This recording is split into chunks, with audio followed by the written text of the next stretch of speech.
December 14th, 1852. The winter wind howled through the barren hardwoods of the Going Snake district, carrying with it the biting frost that settled deep into the valleys of the Cherokee Nation. Inside a structure built from rough-hewn oak logs, mud chinked to keep out the drafting cold, Watt and Lydia Christie brought their son into existence.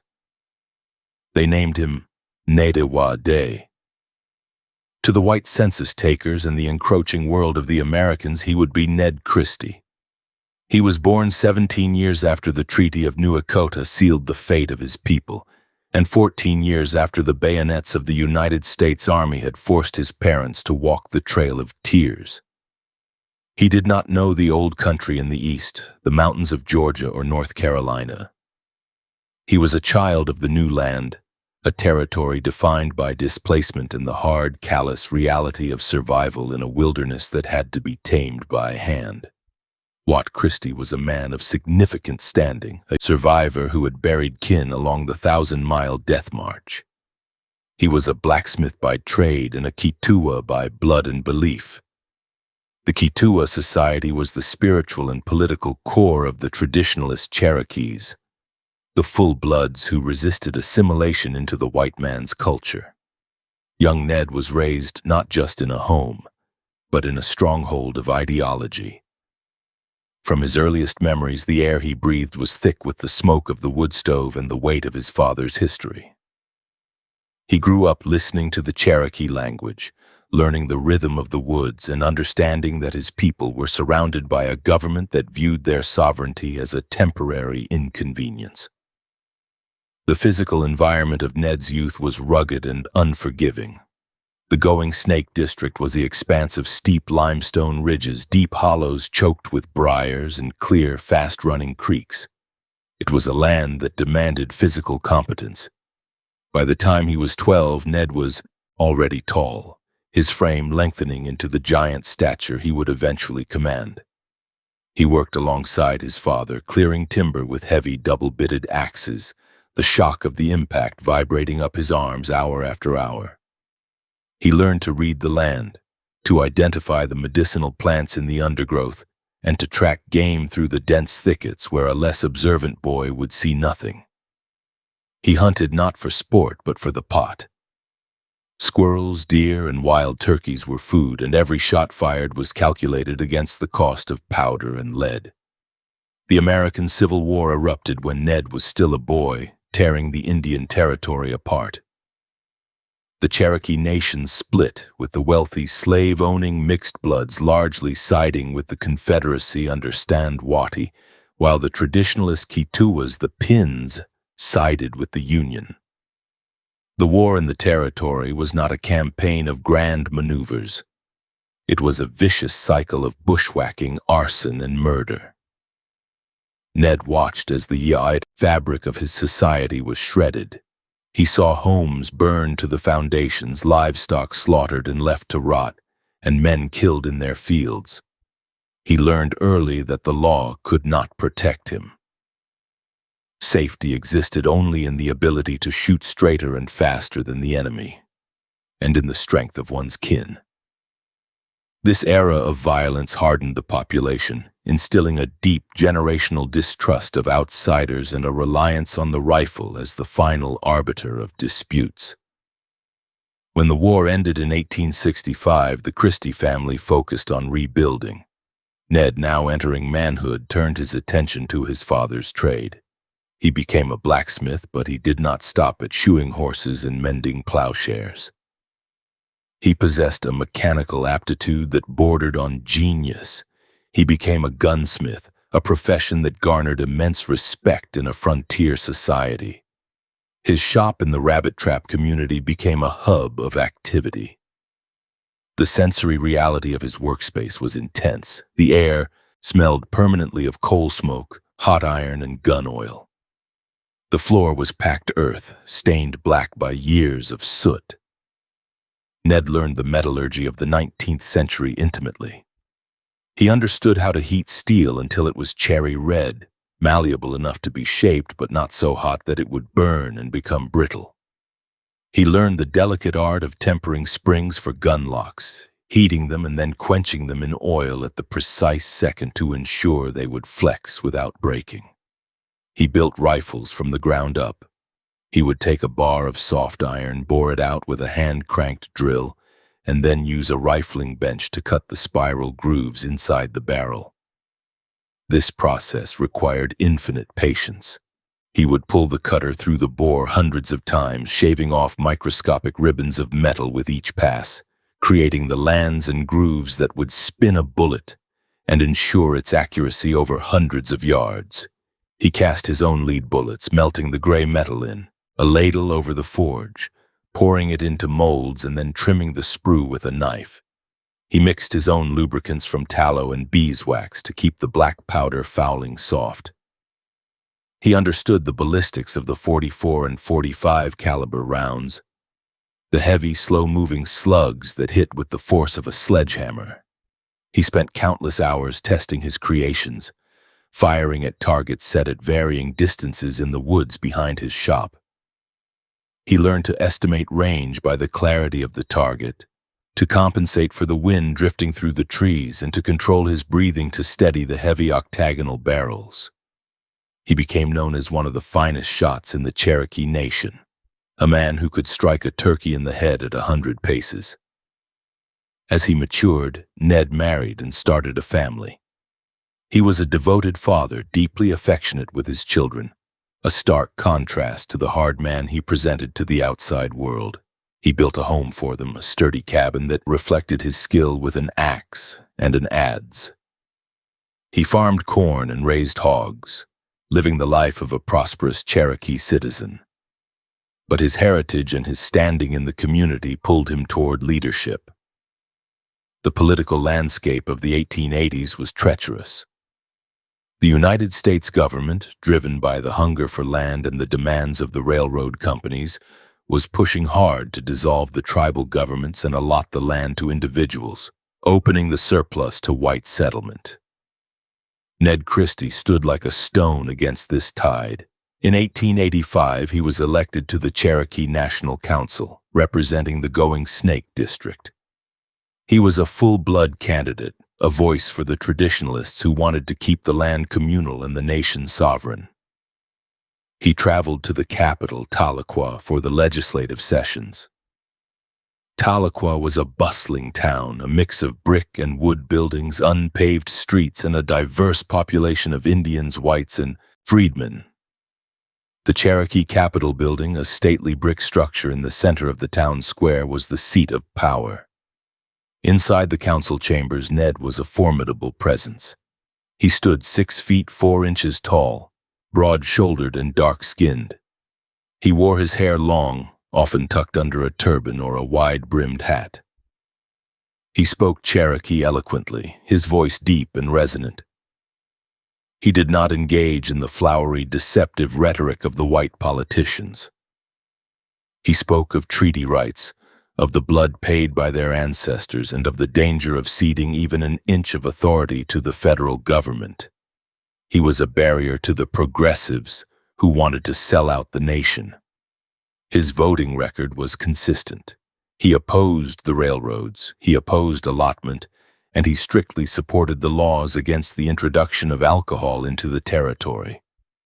The issue of whiskey was central to the conflict. Federal law prohibited the sale of liquor in Indian Territory, but the enforcement was often arbitrary and used as a pretext for federal marshals to harass Cherokee citizens.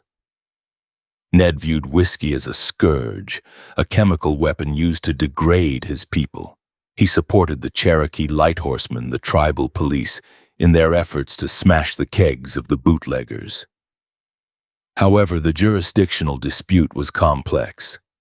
If a white man sold whiskey to an Indian, it was a federal crime, triable only in the United States Court at Fort Smith, Arkansas, before Judge Isaac Parker.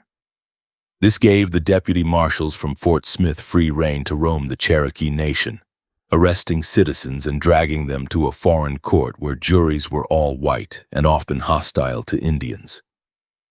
Ned Christie became a vocal critic of this federal intrusion. He argued that Cherokee courts should have jurisdiction over all crimes committed within their borders. This stance made him enemies. To the federal authorities, he was an obstructionist, a dangerous traditionalist who refused to bow to the inevitable dominance of the United States. To the white intruders and the bootleggers, he was a threat to their illicit profits. By the spring of 1887, the tension in Tahlequah was palpable. The town was filled with strangers, men with guns and badges and men with bottles and hidden agendas. On May 4th, 1887, the day before the tragedy that would end his normal life, Ned Christie was in Tahlequah for a council session. The weather had been wet, a persistent spring rain turning the red clay streets into a quagmire of sticky mud that sucked at the hooves of horses and the boots of pedestrians. The dampness seeped into everything, swelling the wood of the door frames and making the air heavy and suffocating.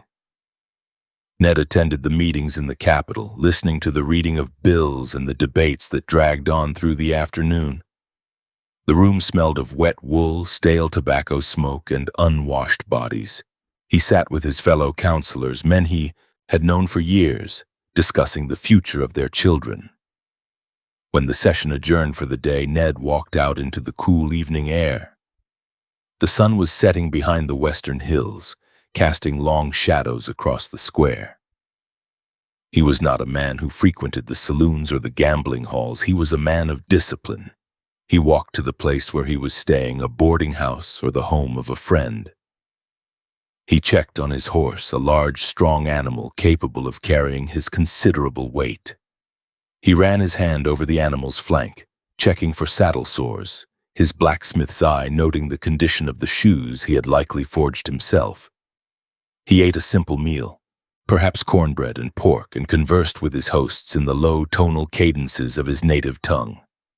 They spoke of the crops, of the rising water in the creeks, and of the rumors that the marshals were planning a sweep of the town. Ned was calm. He had no reason to be otherwise. He was a law-abiding citizen, an elected official, a man who paid his debts and honored his word. He carried a pistol, as did most men of his time, but it was a tool for defense, not an instrument of aggression. He cleaned the weapon that night, wiping down the steel with an oiled rag, checking the cylinder rotation, a habit born of a lifetime of reliance on machinery. As night fell over Tahlequah on May 4th, the town grew darker and louder. The coal oil lamps flickered in the windows of the stores, casting yellow pools of light on the boardwalks. Down by the creek and the town spring, the shadows were deep. This area was a known gathering place for the rougher elements, the whiskey peddlers and the drifters who operated on the fringes of the law. Ned Christie stayed away from the spring. He had no business there. He retired early, needing rest for the next day's council session. He laid his head down on the pillow, the sounds of the town drifting in through the window, the distant laughter, the barking of stray dogs, the rhythmic dripping of water from the eaves. He slept the sleep of a man with a clear conscience. He did not know that his name was being whispered in the dark corners of the town. He did not know that the political enemies he had made were waiting for an opportunity to remove him. He did not know that the federal marshals viewed him as a symbol of the resistance they were determined to crush. The night of May 4th passed into history, the last night of peace Ned Christie would ever know. The morning of May 5th, 1887, broke gray and overcast. The clouds hung low over the Cherokee capital, promising more rain. Ned rose before the sun, as was his custom. He washed his face in cold water, dressed in his dark suit and white shirt, and prepared for the day. He walked to the Capitol building, his boots crunching on the gravel and squelching in the mud. He greeted the other counselors, men like Frog Sixkiller and others who formed the government of the nation. The mood was somber, the weight of the federal pressure heavy on everyone's mind. Throughout the day of May 5th, Ned was visible and active. He spoke on the floor of the council, his voice steady and firm. He argued for the preservation of the tribal courts, for the funding of the Cherokee male and female seminaries, and for the protection of the land. He was a statesman at the height of his power. He moved through the town during the lunch recess, buying supplies at a general store. The clerk would later remember him as polite and sober. There was no hint of the violence that was to come. As the afternoon wore on, the sky darkened further. The air grew cooler, the humidity clinging to the skin. The federal marshals were also active in town that day. Deputy Marshal Daniel Maples, a man known for his diligence and his lack of fear, was patrolling the streets. He and his posse were looking for whiskey peddlers. They had received information that a shipment of liquor had been brought into town and was being sold near the spring. Maples was a focused man, intent on his duty. He did not know Ned Christie personally, other than perhaps by reputation as a council member. Their paths crossed geographically in the small town, but they moved in different spheres, one the enforcer of federal law, the other the defender of tribal sovereignty. By evening on May 5th, the council session ended. Ned Christie left the brick building, descending the steps into the muddy square. He was tired. He planned to return to his lodging, eat, and perhaps visit with some kinfolk before sleeping. He had no plans to go near the spring. He had no quarrel with Daniel Maples. He was a man of peace in a time of war, unaware that the war was about to come to him. The stage was set. The players were in position. The darkness of the night was approaching, and with it, the gunshot that would echo for decades. The sun had vanished completely below the western horizon of the Cherokee Nation, leaving Tahlequah submerged in a profound, ink-black darkness. It was the night of May 5th, 1887. The heavy cloud cover that had persisted throughout the day thickened, blotting out the stars and the moon, turning the hollows and ravines around the capital into voids of absolute obscurity. The only illumination came from the sporadic, flickering yellow glow of coal oil lamps burning in the windows of the commercial district. But this light did not reach the banks of Tahlequah Creek. Down by the water, the air was dense with moisture, a clinging cold dampness that amplified the sound of the rushing stream. The creek was swollen from the spring rains, the water churning brown and violent against the mud banks. The area around the town spring was a labyrinth of shadows, choked with untamed brush, wild berry vines and stands of sycamore and oak trees that provided perfect concealment for illicit commerce. United States Deputy Marshal Daniel Maples moved through this gloom with a deliberate, albeit cautious cadence. He was a man operating in hostile territory, aware that the badge pinned to his chest made him a target as much as it commanded authority. He was not alone. Beside him walked George Jefferson, another lawman, and they were following a lead regarding the illegal sale of whiskey. The federal prohibition against alcohol in Indian Territory had created a thriving, dangerous black market, and the dense thickets around the town spring served as a natural distribution point. The terrain under their boots was treacherous. The red clay, saturated by days of rain, had turned into a slick grease that offered no purchase. Every step required a conscious effort to maintain balance, the mud sucking at their heels with a wet, squelching noise that was impossible to silence. The time was shortly after 8 o'clock in the evening. The town above them had quieted somewhat, but the noises of the night, the croaking of frogs, the rustle of wind in the wet leaves, and the distant bark of a dog were loud in the creek bottom. Maples and Jefferson were searching for a specific group of men, individuals known to be heavy drinkers and troublemakers who frequented the dark corners of the capital. Among the names on their mental list were Bub Traynor and John Paris, men whose reputations were built on petty crime and violence. The marshals approached a small clearing near the water, their eyes straining to pierce the gloom. They held their revolvers ready, the heavy steel frames cold in their hands, hammers resting on empty chambers or half-cocked for safety. Without a verbal challenge or a warning cry, the silence of the hollow was shattered. A single gunshot erupted from the dense brush to the side of the path. The muzzle flash was a blinding, instantaneous bloom of orange fire that cut through the dark, momentarily illuminating the wet leaves and the gnarled trunk of an oak tree. The sound was deafening, a sharp cracking roar that echoed off the wooden buildings of the town and rolled down the creek bed. It was the report of a large-caliber weapon, likely a .45 or a .44, fired at close range. The bullet, a heavy slug of lead moving at subsonic speed, bridged the short distance between the assassin and the lawman in a fraction of a second. The projectile struck Daniel Maples in the torso. The impact was catastrophic. The lead slug smashed into his body with enough kinetic energy to arrest his forward motion and twist him violently. It tore through the heavy fabric of his coat, the cotton of his shirt, and pierced the skin. It shattered bone, likely a rib, turning the calcium into jagged shrapnel that was driven inward along with the bullet. The missile plowed through the soft tissue of his internal organs, rupturing blood vessels and causing massive hydrostatic shock.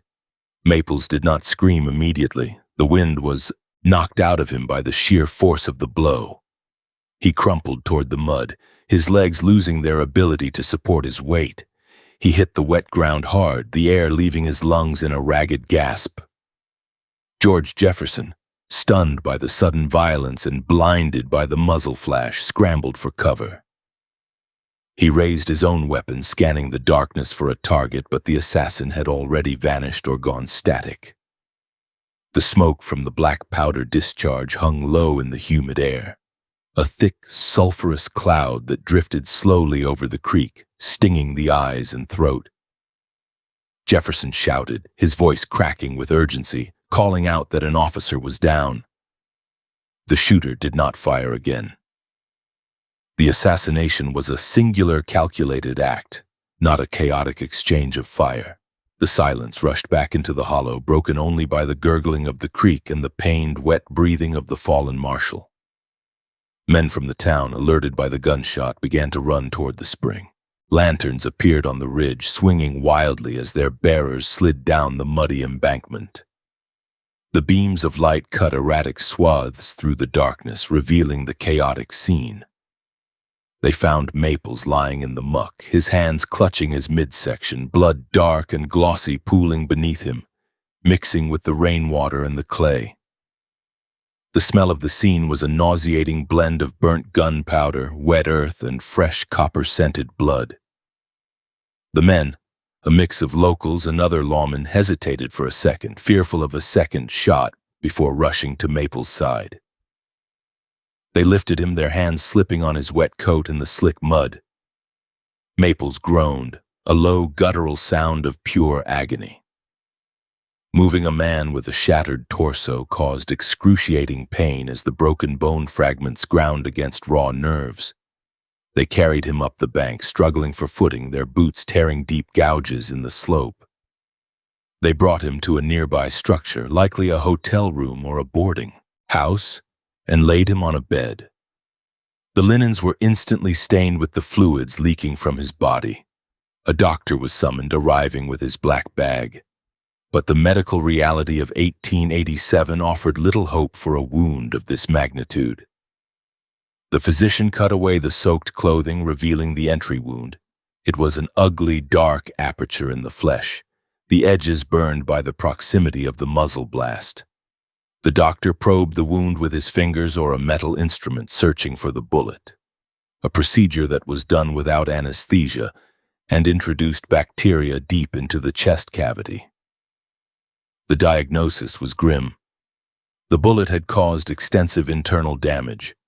There was no way to repair the perforated organs or stop the internal bleeding.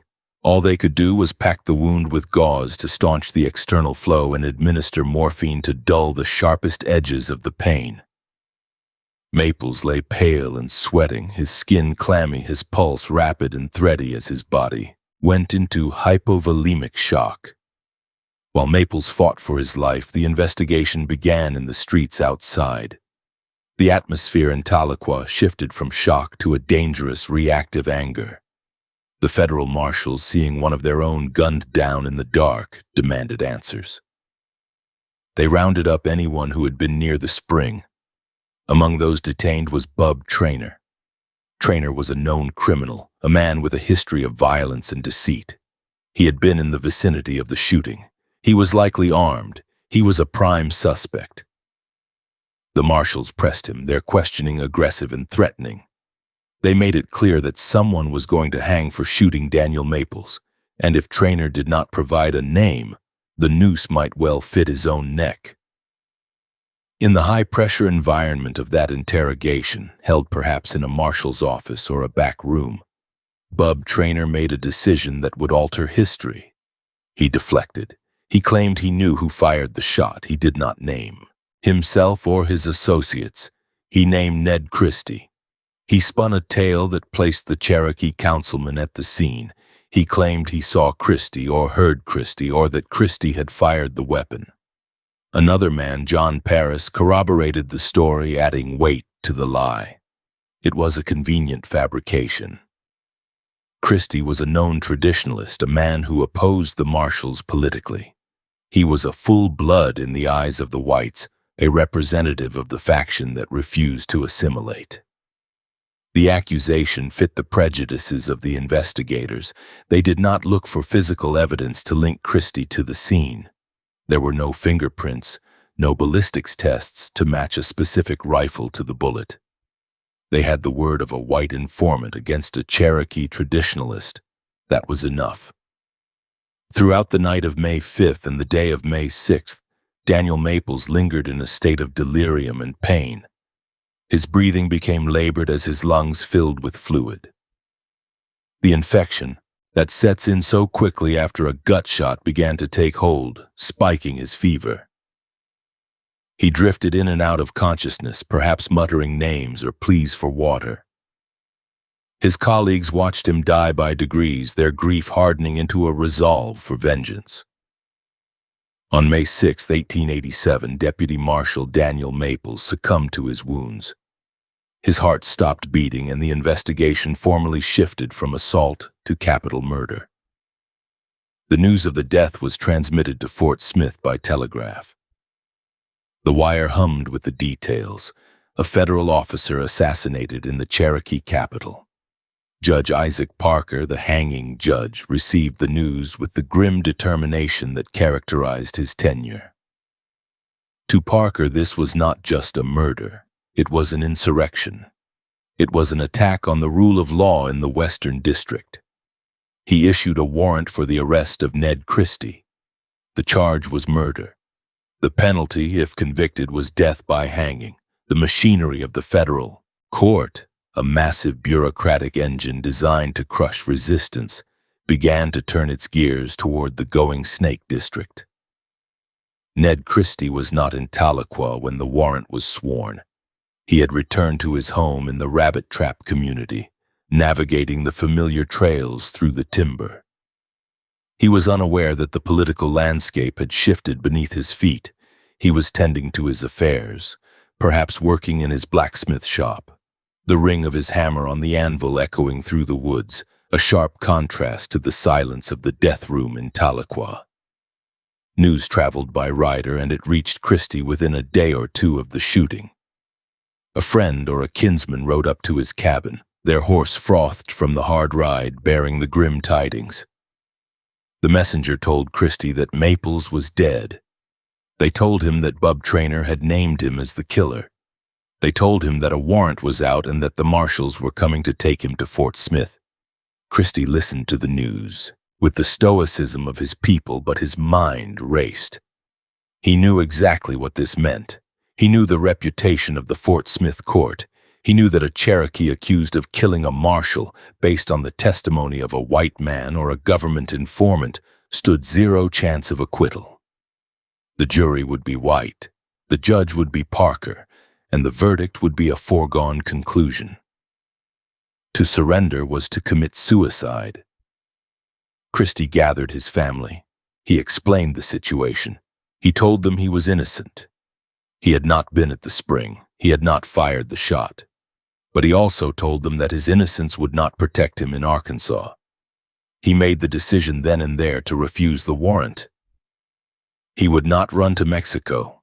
He would not hide in the mountains of the West. He would stay in his home. He would continue to attend to his farm and his shop. But he would not allow a federal marshal to put him in irons. He sent word back to Tahlequah, a message directed to the tribal leaders and the federal authorities. He stated clearly that he was innocent of the crime. He offered to surrender to the Cherokee courts to stand trial before his peers where the evidence could be weighed fairly. He declared that he would not surrender to Judge Parker.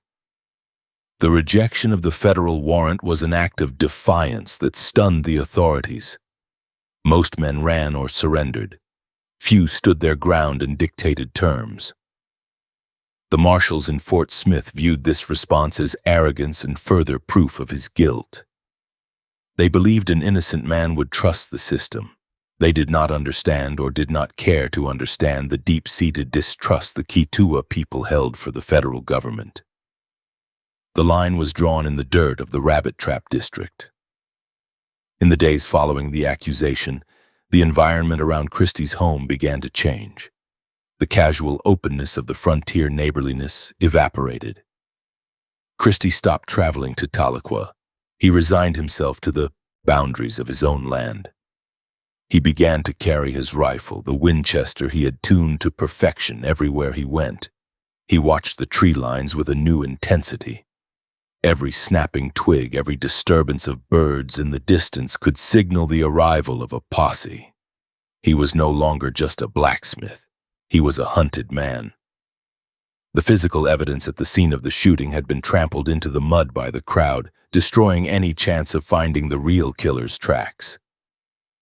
The bullet that killed Maples was retrieved during the autopsy or the preparation of the body, a deformed lump of lead that told no story other than the caliber. There was no gun to match it to.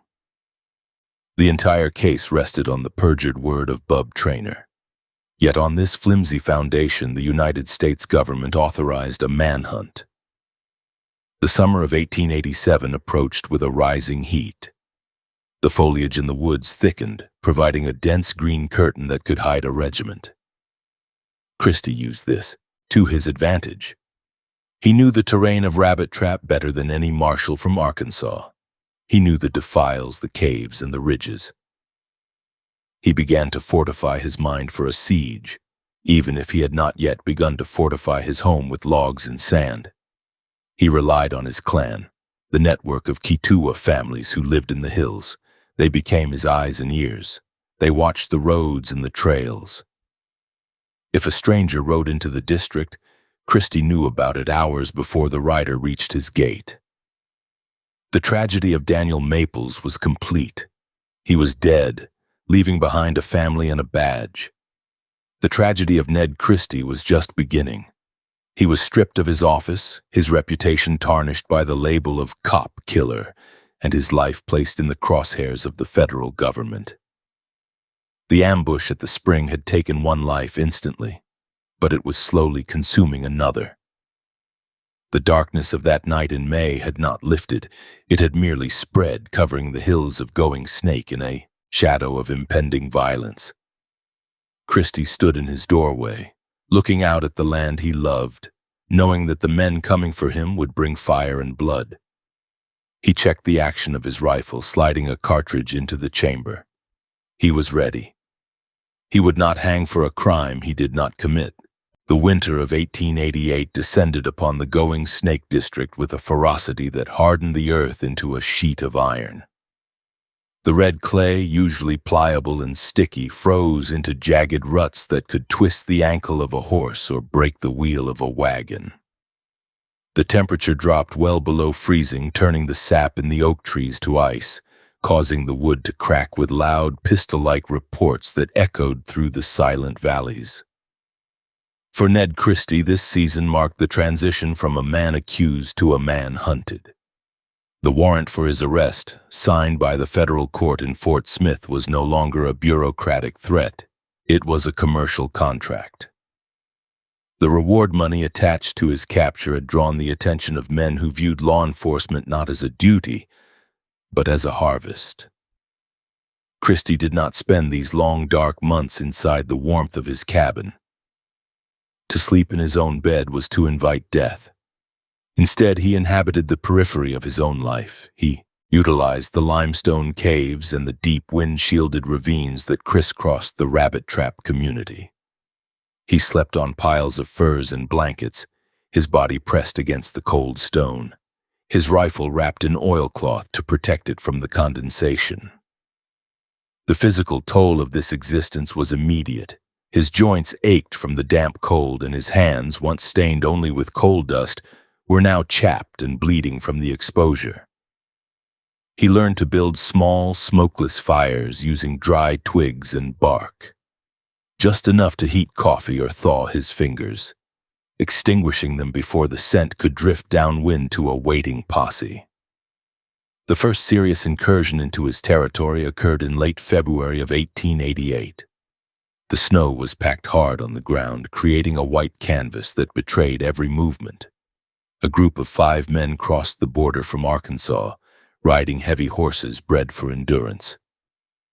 They were not uniformed officers, they were deputized freelancers, men with rough beards and coats made of buffalo hide or heavy wool. They carried double-barreled shotguns and large-caliber revolvers, weapons suited for close-range violence. They rode with the arrogance of predators entering a pen of sheep, unaware that they were entering a kill zone engineered by a master of terrain. Christie tracked them from the moment they crossed the ridgeline. He moved parallel to their course, utilizing the high ground. He wore moccasins lined with fur, his footsteps silent on the snow crust where a booted man would crunch and stumble. He watched them through the leafless timber, observing their lack of discipline. They talked loudly, their voices carrying in the thin winter air, discussing the division of the reward money before they had even sighted their quarry. They smoked pipes, the trails of tobacco smoke marking their position as clearly as a flag. When the riders approached the clearing of the Christie homestead, they fanned out, unholstering their weapons. They expected to find a man cowering in his home. Instead, they found a desolate yard. The cabin was dark, the chimney cold. The blacksmith shop was silent. As they debated their next move, arguing whether to kick in the door or burn the barn to draw him out, a single gunshot shattered the stillness. It did not come from the house. It came from the ridge above them, a steep incline covered in gray boulders and scrub oak. The bullet struck the frozen ground mere inches from the hoof of the lead rider's horse. The impact threw up a spray of ice and dirt, startling the animal. The horse reared, nearly unseating the rider. This was not a miss. It was a message. Christie was a marksman who could hit a coin in the air. Hitting the ground was a deliberate choice. Before the men could control their mounts, Christie's voice boomed down from the rocks. He spoke in English, his tone flat and devoid of panic. He told them to turn around. He told them that the next shot would not be aimed at the dirt. The bounty hunters froze. They scanned the ridge, squinting against the glare of the snow, but they saw nothing. Christie was wedged into a crevice of limestone, his body profile broken by the rocks, his rifle barrel resting on a stable ledge. He had the high ground, the sun was behind him, and he had the range. The leader of the group, a man with a scar on his cheek and a reputation for brutality in the saloons of Fort Smith, hesitated. He raised his shotgun, a futile gesture at that distance. Christie fired again. This bullet struck the stock of the man's shotgun, shattering the wood in his hands and sending splinters flying into his face. The force of the .45 caliber slug wrenched the weapon from his grip, leaving him holding a useless piece of metal. The violence of the shot broke the nerve of the posse. This was not a law enforcement action. It was an execution waiting to happen. They wheeled their horses around, digging their spurs into the animals' flanks. They retreated down the trail in a chaotic gallop, slipping on the ice, casting terrified glances over their shoulders. Christie did not fire a third shot.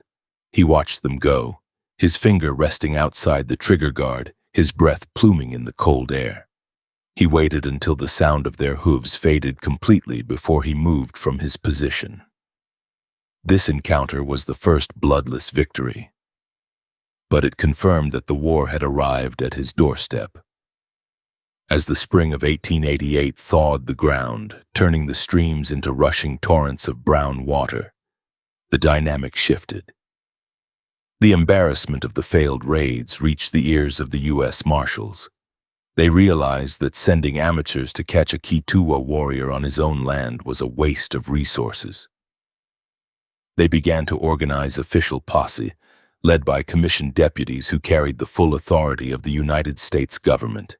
These men were more disciplined, better armed, and more persistent. The harassment of the Christie family intensified. Lawmen would arrive at the homestead at odd hours, demanding to search the premises. They overturned furniture, emptied sacks of flour onto the floor, and tore apart the bedding. They questioned Christie's wife and children with aggressive tactics, threatening to arrest them for harboring a fugitive. Christie watched these violations from the tree line, his knuckles white as he gripped his Winchester. The rage burned in his gut, a hot, acidic pressure, but he held his fire. He knew that killing a lawman in front of his family would bring a rain of lead that would endanger them all. He had to draw the fight away from the house. He began to create decoys in the woods. He built small shelters miles away from his farm, leaving signs of habitation: a cold campfire, a discarded tin can, a piece of fabric. He lured the posses into the deepest, most rugged parts of the Going Snake District. He forced them to drag their horses through briar, patches that tore at their clothes and skin. He led them up steep limestone faces where the footing was treacherous. He exhausted them. When they were tired, hungry, and frustrated, he would strike. One such engagement occurred in July of 1888. The heat was oppressive, the humidity thick enough to choke a man. A posse of 8 deputies had been tracking Christie for 3 days. They were deep in the timber, their uniforms soaked with sweat, their canteens running dry. They were following a trail that Christie had deliberately left, a series of broken branches and scuffed leaves. The trail led into a box canyon, a geological cul-de-sac with steep walls on 3 sides. As the deputies rode into the canyon, the air was still, filled only with the drone of cicadas. Christie was positioned on the rim of the canyon, looking down. He had a clear field of fire. He waited until they were fully committed to the trap. Then, he opened fire. He did not shoot to kill, he shot to dismount. He targeted the saddlebags, the canteens, and the ground beneath the horses. The echoes in the canyon were deafening, the sound of the rifle shots bouncing off the stone walls, making it sound as if a dozen men were firing. The horses panicked, bucking and kicking. The deputies threw themselves from their saddles, scrambling for cover behind the few boulders on the canyon floor. They were pinned down. For 3 hours, Christie kept them there. Every time a man tried to move, a bullet would kick up dust inches from his head. He controlled their movement with the precision of a conductor. He let the sun beat down on them. He let them run out of water. He let the fear of imminent death settle into their bones. When the sun began to set, he slipped away silently, leaving them to walk their exhausted horses back to Tahlequah in the dark. This strategy of harassment and humiliation served a purpose, but it also hardened the resolve of the authorities. By the autumn of 1888, the marshals decided that the cat-and-mouse game had to end. They planned a night raid, a coordinated assault designed to catch Christie sleeping. They gathered intelligence, likely from a paid informant who claimed to know where Christie was bedding down near his blacksmith shop. The raid took place on a moonless night in October. The air was cool and crisp. A dozen men approached the rabbit trap community on foot, having left their horses a mile back to ensure silence. They blacked their faces with soot to blend into the shadows. They moved slowly, communicating with hand signals. Their target was the cabin itself, acting on the belief that the cold weather had forced Christie indoors. They crept through the perimeter fence, moving past the sleeping hogs and the silent anvil. However, they failed to account for the dogs. Christie kept a pack of hunting dogs, animals of mixed breed that were fiercely loyal and possessed senses far superior to any human. As the lead deputy stepped onto the porch, a board creaked under his weight. Instantly, the yard erupted in noise. The dogs charged from under the porch, snarling and barking, a chaotic mass of teeth and fur. The element of surprise was vaporized. The deputies panicked and opened fire. Muzzle flashes lit up the yard like strobe lights. They fired blindly at the dogs and into the windows of the cabin. Glass shattered and wood splintered as the heavy lead slugs punched through the walls. Inside the cabin, Christie's family threw themselves to the floor, crawling for cover. Christie himself was not inside. He was in the loft of the barn, 50 yards away, keeping watch. He saw the flashes. He heard the screams of his family and the barking of his dogs. He did not hesitate. He brought his rifle to his shoulder, firing through the open loft door. His first shot took the hat off a deputy standing near the porch steps. The man dropped to the ground, convinced he was dead. Christie worked the lever of his Winchester with a fluid, mechanical rhythm. Fire, eject, chamber, fire. He placed his shots with surgical precision. He shot the lantern out of a deputy's hand, plunging one side of the yard into darkness. He shot the frame of the door, sending showers of wood splinters into the faces of the attackers. The lawmen were caught in a crossfire of their own making. They were shooting at a house that was not shooting back, while taking fire from a dark barn they had not cleared. The confusion was absolute. Men shouted conflicting orders. "Fall back! Flank him! Hold fire!" The discipline of the posse disintegrated.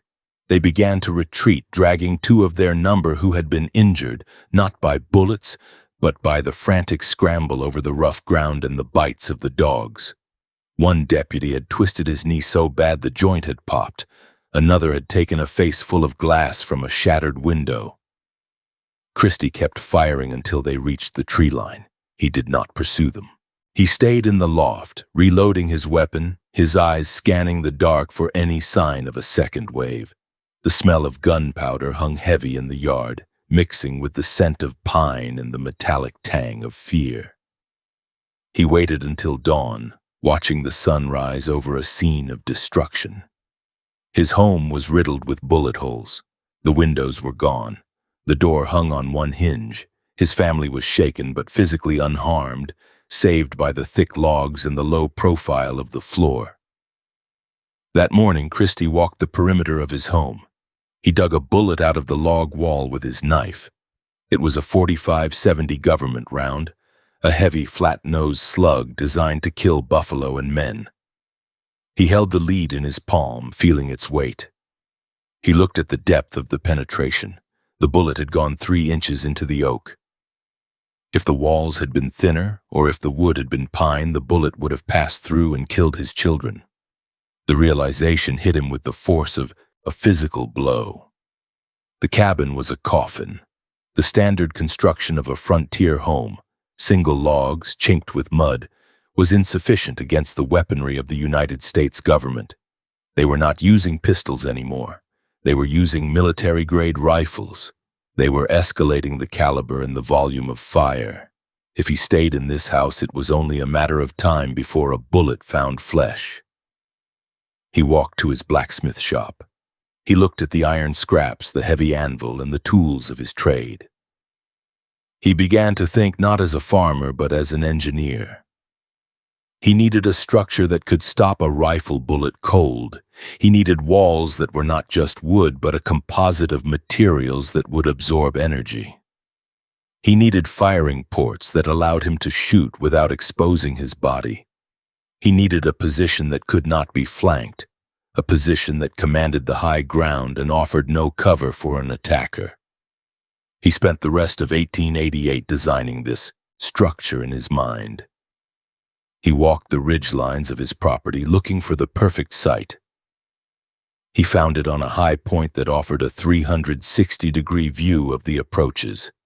It was a rocky prominence that was naturally defensible. He began to stockpile materials. He felled huge oak trees, selecting the thickest trunks, trees that had stood for 100 years.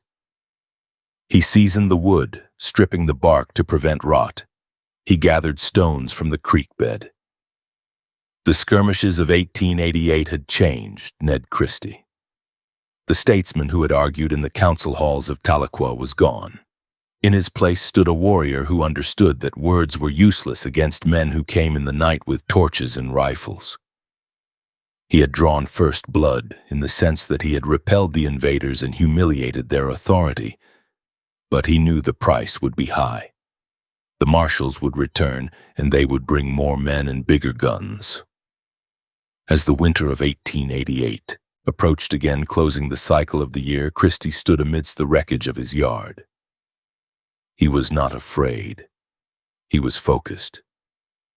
He had tested the resolve of his enemies, and he had found them dangerous but beatable. He had tested his own skills and found them sufficient. The Rabbit Trap District was no longer just a community. It was a fortress in the making. The war was no longer a metaphor. It was a daily reality of survival. And Ned Christie, the blacksmith of Going Snake, was preparing to forge his masterpiece. Not a horseshoe or a plow, but a castle of logs and sand that would become a legend written in smoke and lead. September 26, 1889. The dawn had not yet broken over the Going Snake district. The sky was a wall of impenetrable black, the moon obscured by the heavy canopy of the oak and hickory forests. The air was cool, carrying the moisture of the early autumn dew that settled on the tall grass and the metal barrels of the rifles carried by the men creeping through the undergrowth. This was not a random patrol or a disorganized group of bounty hunters. This was a calculated strike force led by Deputy Marshal Heck Thomas. Thomas was a man of different caliber than those who had failed before. He was methodical, relentless, and possessed a tactical mind that viewed the capture of Ned Christie not as a chase, but as a siege operation. He had studied the previous failures. He knew that approaching the main house was a death sentence, and he knew that Christie was no longer sleeping in the cabin with his family. Intelligence gathered from paid informants indicated that the blacksmith had taken to sleeping in his shop, a fortified log structure filled with the tools of his trade, which doubled as a defensive bunker. The posse consisted of men chosen for their steadiness under fire. They moved with discipline, avoiding the dry leaves where possible, stepping on the damp moss and stones. They encircled the blacksmith shop, moving into position behind the large trees and the stumps that dotted the clearing. The shop was a solid building constructed of heavy logs, located some distance from the main dwelling. It was dark, silent, and appeared impenetrable. Thomas knew that storming the door would result in casualties. Christie was inside, armed with his Winchester and likely a brace of pistols. In a confined space, a man of Christie's size and skill would be lethal. Thomas had a different plan. He did not intend to flush Christie out with words. He intended to flush him out with fire. The deputies approached the rear of the structure, moving low to the ground. They carried bundles of dry grass, kindling, and rags soaked in coal oil. The smell of the kerosene was sharp and chemical, cutting through the natural scents of the forest. They piled the combustible material against the base of the north wall, where the wind would drive the flames up into the eaves. The wood of the shop was old and seasoned, dried by years of heat from the forge inside. It was a tinderbox waiting for a spark. At a signal from Thomas, a match was struck. The flame caught the oil-soaked rags instantly. A yellow glare flared up in the darkness, illuminating the rough bark of the logs. Inside the shop, Ned Christie was asleep on a pallet of furs. His rifle lay across his chest, his hand resting on the receiver. The first sign of danger was not a sound, but a smell. The acrid smoke of burning pine and oil seeped through the chinking of the logs. Christie awoke instantly. He did not sit up or gasp. He rolled off the pallet, keeping his profile low, his eyes adjusting to the darkness. He could hear the crackle of the fire outside, a sound like tearing paper that grew louder with each second. The temperature inside the shop began to rise. The smoke thickened, pooling at the ceiling and then banking down, filling the room with a gray, choking haze. Christie understood his situation immediately. He was trapped in a wooden box that was rapidly turning into an oven. If he stayed, he would burn to death or succumb to smoke inhalation. If he opened the door, he would be silhouetted against the firelight, a perfect target for the rifles waiting in the dark. He moved to the walls, checking for gaps, but the logs were solid. The fire was climbing the exterior wall, the heat radiating through the timber. He could hear the voices of the lawmen outside, shouting orders, telling him to come out with his hands up. They knew they had him. The fire was their weapon, and it was efficient. The smoke became denser, stinging his eyes and burning his throat. He wrapped a cloth around his face, trying to filter the air. He grabbed his rifle and a revolver. He knew he had to move. The roof was beginning to catch, the shingles popping and hissing as the flames ate through them. Embers began to fall into the shop, igniting the straw on the floor. The environment was becoming uninhabitable. Christie made his decision. He would not die in a fire. He would take his chances with the guns. He moved to the heavy wooden door. He took a deep breath of the hot, smoky air, gripping his rifle tight. He threw the latch and kicked the door open. The sudden influx of oxygen fed the fire, causing it to roar. Christie charged out into the pre-dawn light, a massive figure emerging from the smoke. The yard was illuminated by the blaze, the orange light casting long, dancing shadows. The moment he appeared, the clearing erupted. The posse opened fire. A volley of gunshots cracked through the air. Bullets slammed into the doorframe and the logs around him, sending splinters flying. Christie fired back, shooting from the hip, the muzzle flashes of his Winchester joining the chaos. He ran for the tree line, moving with a speed surprising for a man of his size. He zigzagged, trying to throw off the aim of the deputies. Heck Thomas and his men tracked him. They fired their Winchesters and shotguns. One of the deputies, or perhaps Thomas himself, tracked the running figure through the sights of a heavy-caliber rifle. He led the target, accounting for the movement. He squeezed the trigger. The bullet struck Ned Christie in the face. The impact was horrific. The heavy lead slug hit the upper bridge of his nose and the orbital socket of his left eye. It did not kill him instantly, but the trauma was catastrophic. The bullet shattered the bone, driving fragments into the sinus cavity. It destroyed the eyeball, rupturing the globe and turning the vision in that eye to permanent darkness. The force of the blow snapped his head back, spinning him around. The pain was beyond description, a blinding white-hot explosion in the center of his skull. Blood sprayed from the wound, blinding his remaining eye and filling his mouth and nose. Christie stumbled, his knees buckling under the shock. He fell to the ground, the taste of copper and gunpowder overwhelming his senses. Most men would have stayed down, gone into shock, and waited for the end. Christie did not. The adrenaline surging through his system was primal. He scrambled back to his feet, operating on pure instinct. He could not see clearly. His world was a blur of firelight, blood, and gray shadows. He knew the direction of the woods. He lunged forward, crashing through the brush, ignoring the branches that whipped against his shattered face. The posse saw him fall and assumed the fight was over. A man shot in the head does not typically get up. They paused, reloading their weapons, waiting for the smoke to clear.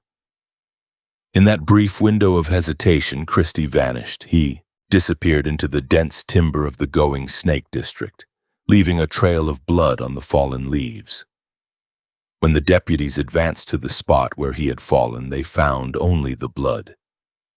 The man was gone.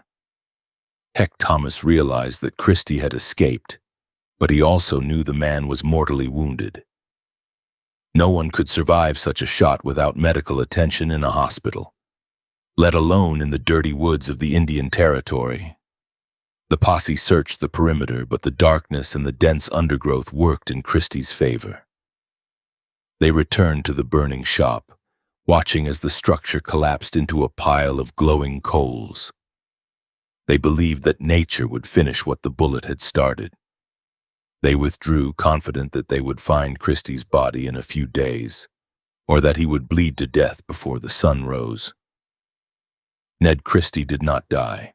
He ran until his legs gave out deep in the sanctuary of the hills. He collapsed in a ravine miles from the smoking ruin of his shop. The sun began to rise on September 26th, revealing the extent of his injury. He was alone. He had no doctor, no medicine, and no help. He lay by a stream, the cold water rushing over the rocks. He washed the blood from his face, the icy water stinging the raw flesh. The reflection in the water, had he looked, would have been a nightmare. His face was a ruin. The left side was swollen and purple, the eye gone, the socket a mess of clotted blood and bone shards. The pain began to set in as the adrenaline faded. It was a throbbing, relentless agony that radiated from his face down his neck and into his spine. Every beat of his heart sent a fresh wave of torture through the wound. He fought the urge to pass out. He knew that if he lost consciousness here, he might never wake up, or the infection would take hold before he could treat it. He had to become his own surgeon. He used his knife to cut strips from his shirt. He soaked them in the cold water. He probed the wound, with his fingers feeling the jagged edges of the bone. He had to remove the loose fragments that would cause gangrene. He gritted his teeth, forcing himself to dig into his own flesh. He pulled out splinters of bone and pieces of the bullet casing. The pain caused him to vomit, his body convulsing on the forest floor. He washed the wound again and again, trying to flush out the dirt and the powder residue. He packed the socket with wet cloth and bound his head with the strips of linen. He lay in the ravine for days, drifting in and out of a fever. His body fought the infection with the same ferocity that he had fought the marshals. His immune system, hardened by a life in the wild, attacked the bacteria introduced by the bullet. The fever burned hot, causing him to hallucinate.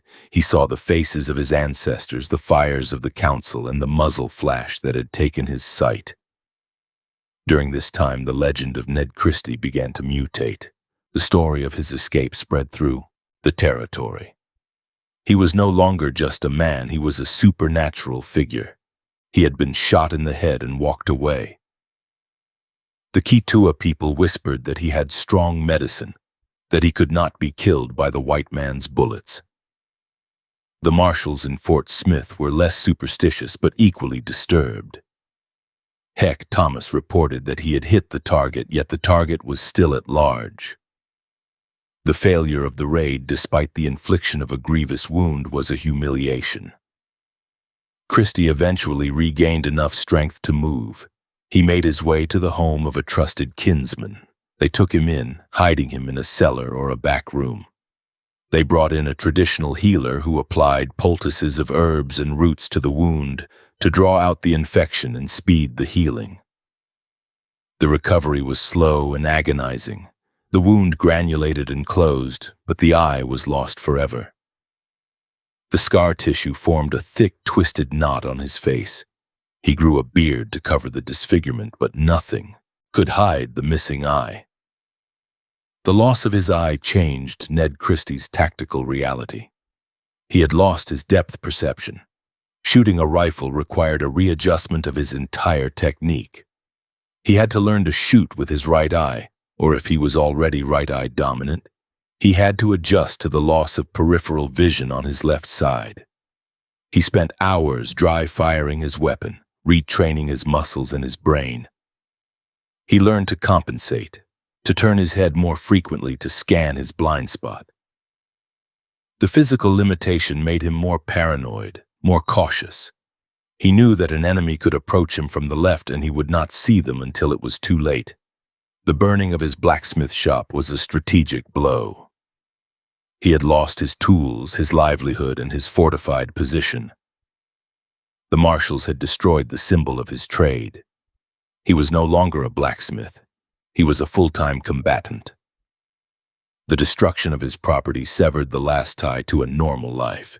There was no going back to shoeing horses.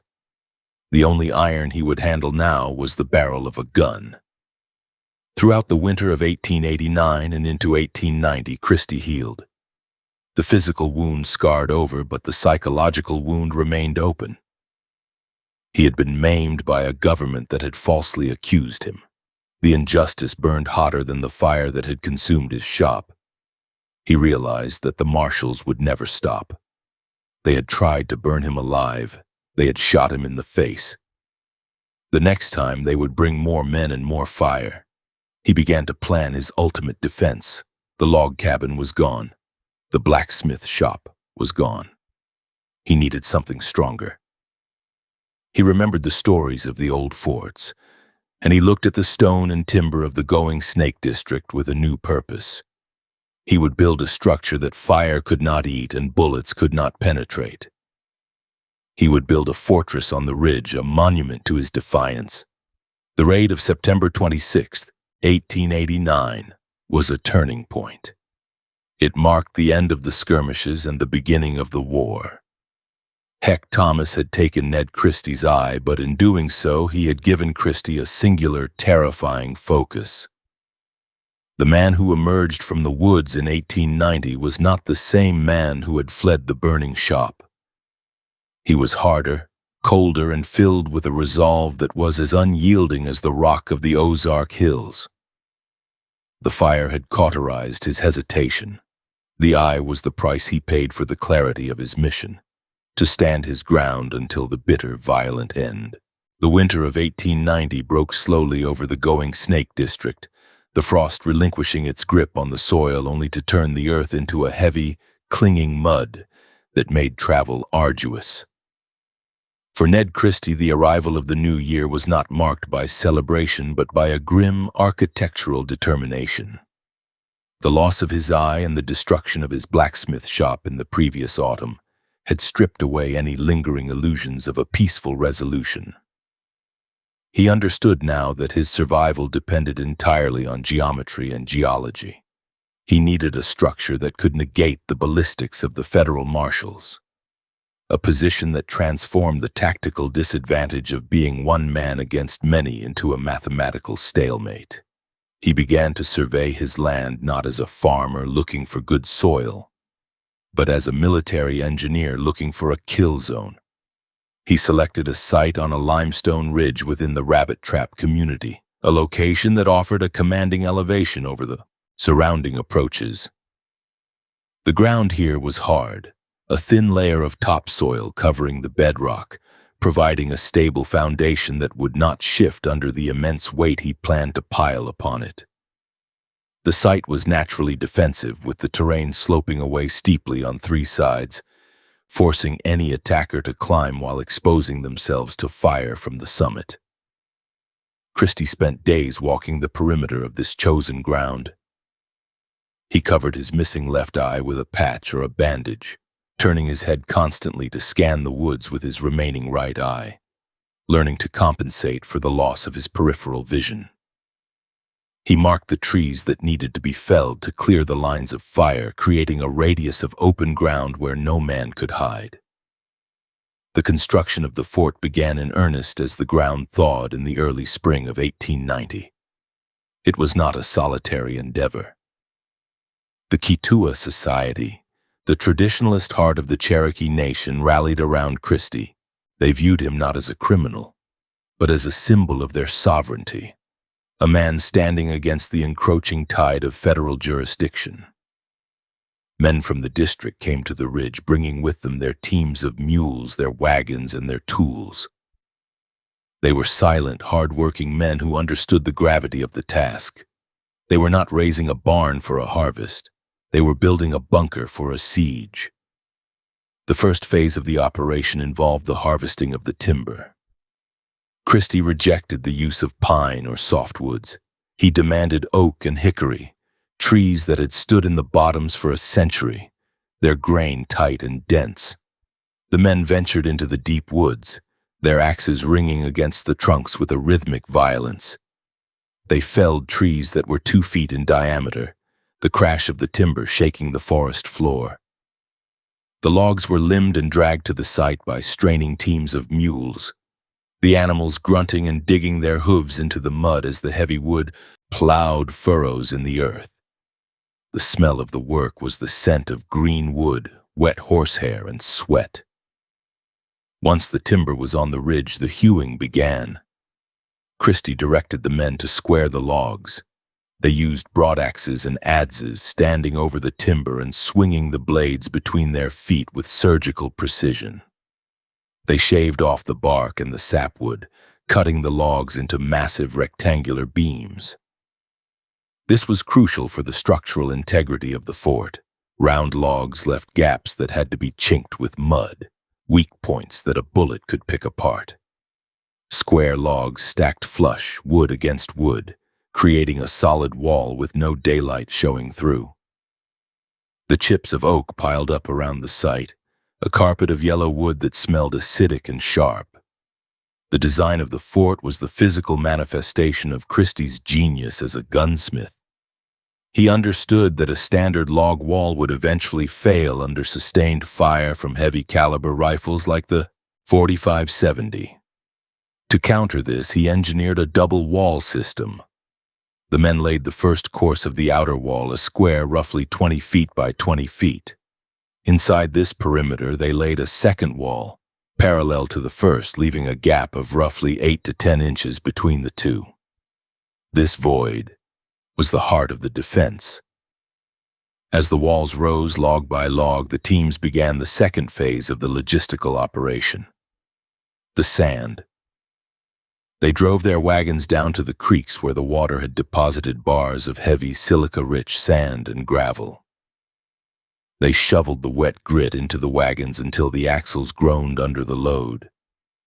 They hauled the sand up the ridge, a slow, grueling procession.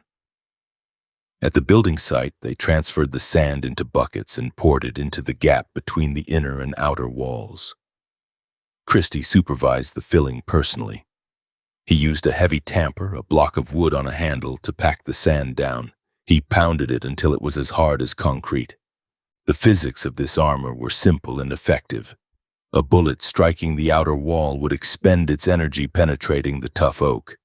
If it managed to pass through, it would enter the sand.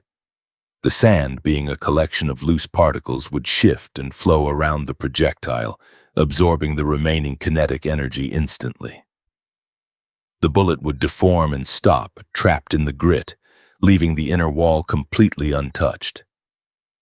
The fort was effectively an earthen embankment encased in timber, capable of stopping even the buffalo guns of the era. The walls rose to a height of 2 stories. The structural joinery at the corners was done with half-dovetail notches, a design that locked the logs together so that they could not be pulled apart, and would shed water away from the joint to prevent rot. The sheer mass of the building was intimidating. It was a dark, windowless block of wood sitting on the skyline, a monolith designed to absorb punishment. Access to the fort was limited to a single door on the ground floor. Christie built this door from 3 layers of oak planking, laid in alternating directions, vertical, horizontal, vertical, to prevent splitting. He reinforced it with iron straps forged in his own shop before it had burned. The door was heavy, requiring a strong man to swing it shut. It was barred from the inside with a thick beam that dropped into heavy iron brackets, making it impossible to kick in. The ventilation and defensive fire were provided by loopholes or gun ports cut directly through the walls. Christie did not cut these randomly. He bored them at specific heights and intervals to cover every approach to the ridge. He used a large auger to drill the initial holes, the bit biting into the oak and throwing out spirals of wood. He then used chisels to shape the ports. He flared them on the inside, creating a funnel shape. This allowed a rifleman inside the fort to pivot his weapon left and right, covering a wide arc of fire while presenting an opening on the outside that was barely 3 inches wide, a nearly impossible target for an attacker to hit. He placed ports at standing height and kneeling height. He placed them near the corners to allow him to fire along the length of the walls, clearing anyone who tried to take cover against the base of the fort. He verified the sight lines himself, pressing his face to the raw wood, sighting down the imaginary barrel to ensure there were no dead zones where a marshal could crawl unseen. The interior of the gun ports was blackened with soot to prevent the pale, fresh wood from reflecting light and giving away the position of the shooter. The roof was the final and perhaps most complex piece of the engineering. Christie remembered the fire that had driven him from his shop. He pitched the roof steeply to shed rain, but beneath the cedar shingles, he constructed a solid deck of heavy timber. If the shingles were set on fire, they would burn away, but the fire would not be able to burn through the thick decking before it could be extinguished. He built a trapdoor into the roof, accessible by a ladder from the second floor, allowing him or a defender to climb out onto the peak to fight a fire or to fire down on attackers who managed to reach the walls. The interior of the fort was divided into 2 levels.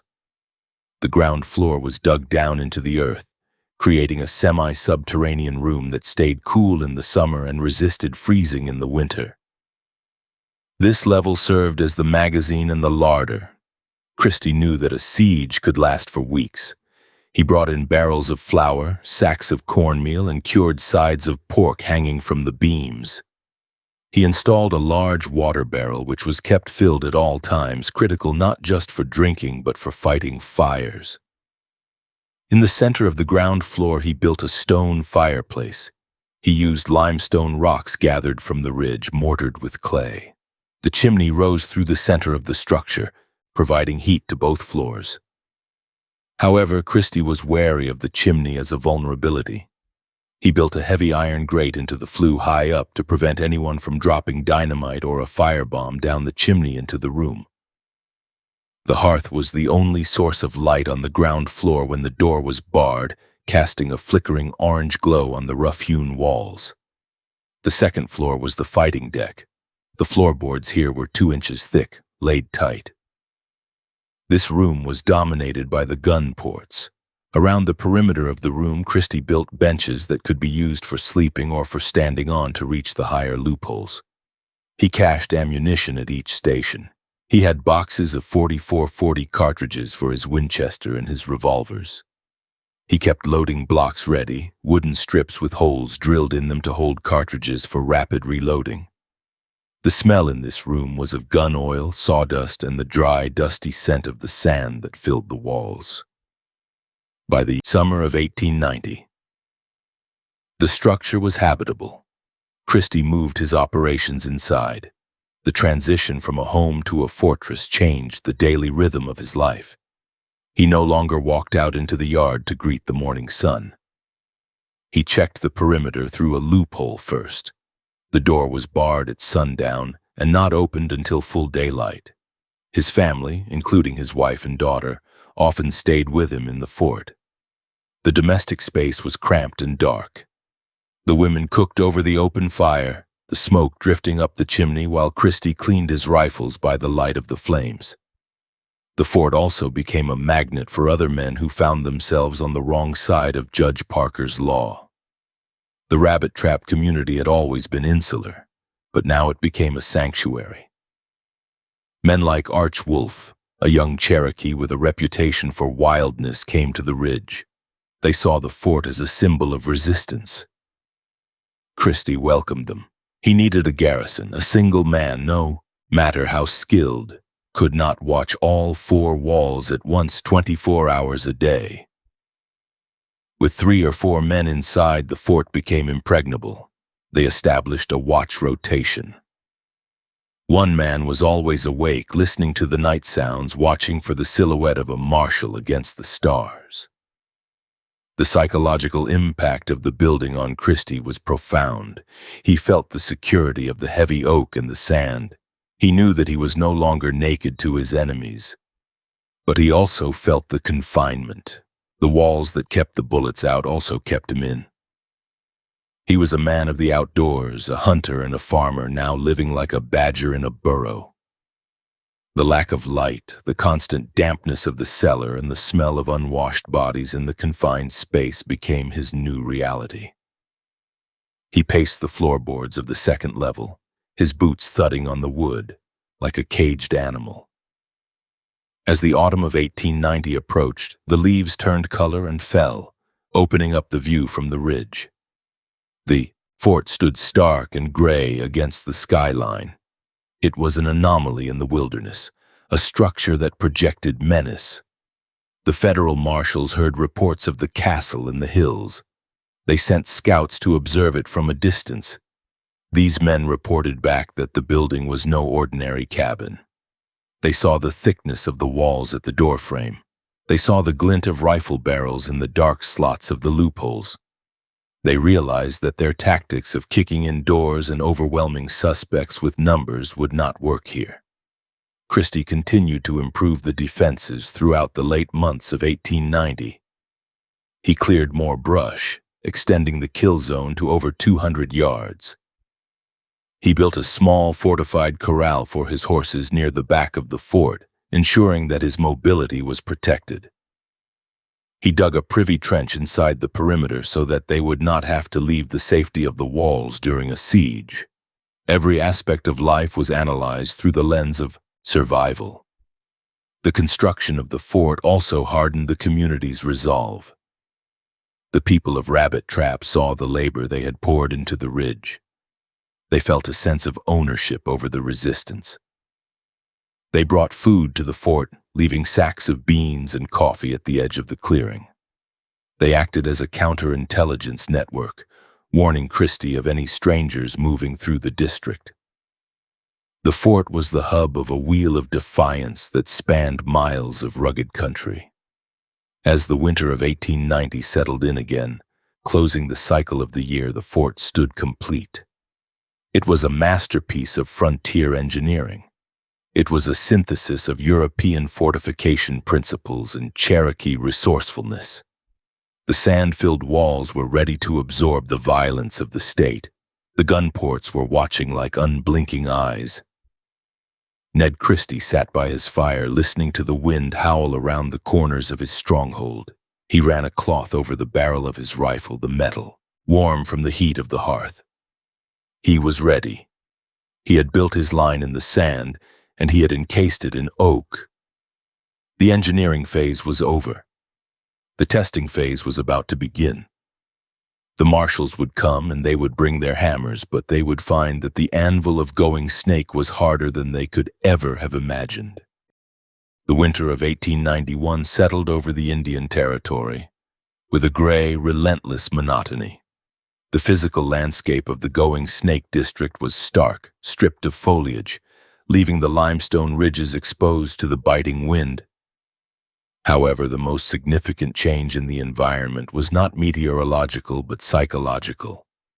The stalemate at the Rabbit Trap community had ceased to be a local curiosity and had metastasized into a regional crisis. The isolation that Ned Christie had engineered with his logs and sand was being systematically breached, not by the physical arrival of federal posse, but by the ink-stained machinery of the printing press. The newspapers in Fort Smith, Muskogee, and as far away as Kansas City and St. Louis began to run regular sensationalized features on the man they dubbed the Bandit King of the Cherokees. Christie received these papers through the network of kinfolk who still ventured into the towns for supplies. He sat on the bench inside, the second floor of his fortress, holding the broadsheets in his large, calloused hands. The light filtering through the gun ports was dim, forcing him to squint with his single remaining eye to read the English text. The articles were works of pure fiction written by men who had never set foot in the Cherokee nation. They described a monster, a bloodthirsty savage who killed for the sheer sport of it. They attributed every unsolved robbery, every horse theft, and every disappearance in the territory to Christie and his gang. They claimed he commanded a regiment of desperados. They claimed he had a cave filled with gold bullion and stolen rifles. The fabrication of his identity was total. To the reading public, Ned Christie, the blacksmith and elected councillor, was dead. In his place stood the wolf, a caricature of the bad Indian that fit the racial prejudices and fears of the white settlers on the border. Christie read these lies with a stoic, simmering rage. He traced the lines of text that transformed his defense of his home into an insurrection against the United States. He understood that these words were weapons. They were designed to strip him of his humanity, to make it easier for a marshal to pull the trigger, and to justify the eventual use of overwhelming military force. The press was preparing the battlefield, turning the public sentiment so thoroughly against him that his death would be cheered as a victory for civilization. This media campaign had a tangible geographic effect. The area surrounding the rabbit trap community became a no-go zone for federal authority. The deputy marshals, influenced by the terrifying descriptions in the press and the very real presence of the fortified bunker on the ridge, stopped their routine patrols of the district. The roads that cut through the Christie territory fell silent. The mail carriers rode their routes with their heads down, spurring their horses to a trot until they were well clear of the ridge. The silence in the woods grew deeper, heavier. It was a tactical vacuum, a sphere of influence where the writ of Judge Isaac Parker dissolved into the limestone dust. Within this vacuum, the demographic of the fort began to shift. The stories of Christie's defiance acted as a beacon. Other men who found themselves on the wrong side of the federal law, or who simply resented the intrusion of the United States into Cherokee affairs, began to drift toward the ridge. They came seeking sanctuary, but they also came to stand with the one man who had successfully held the line. The most significant of these arrivals was a young Cherokee named Arch Wolf. Arch Wolf was not a statesman like Christie.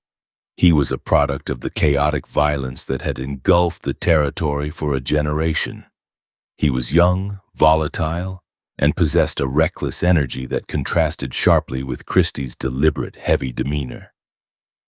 Wolf arrived at the fort in early 1891 carrying a rifle and a blanket roll. He did not ask for permission, he simply joined the garrison.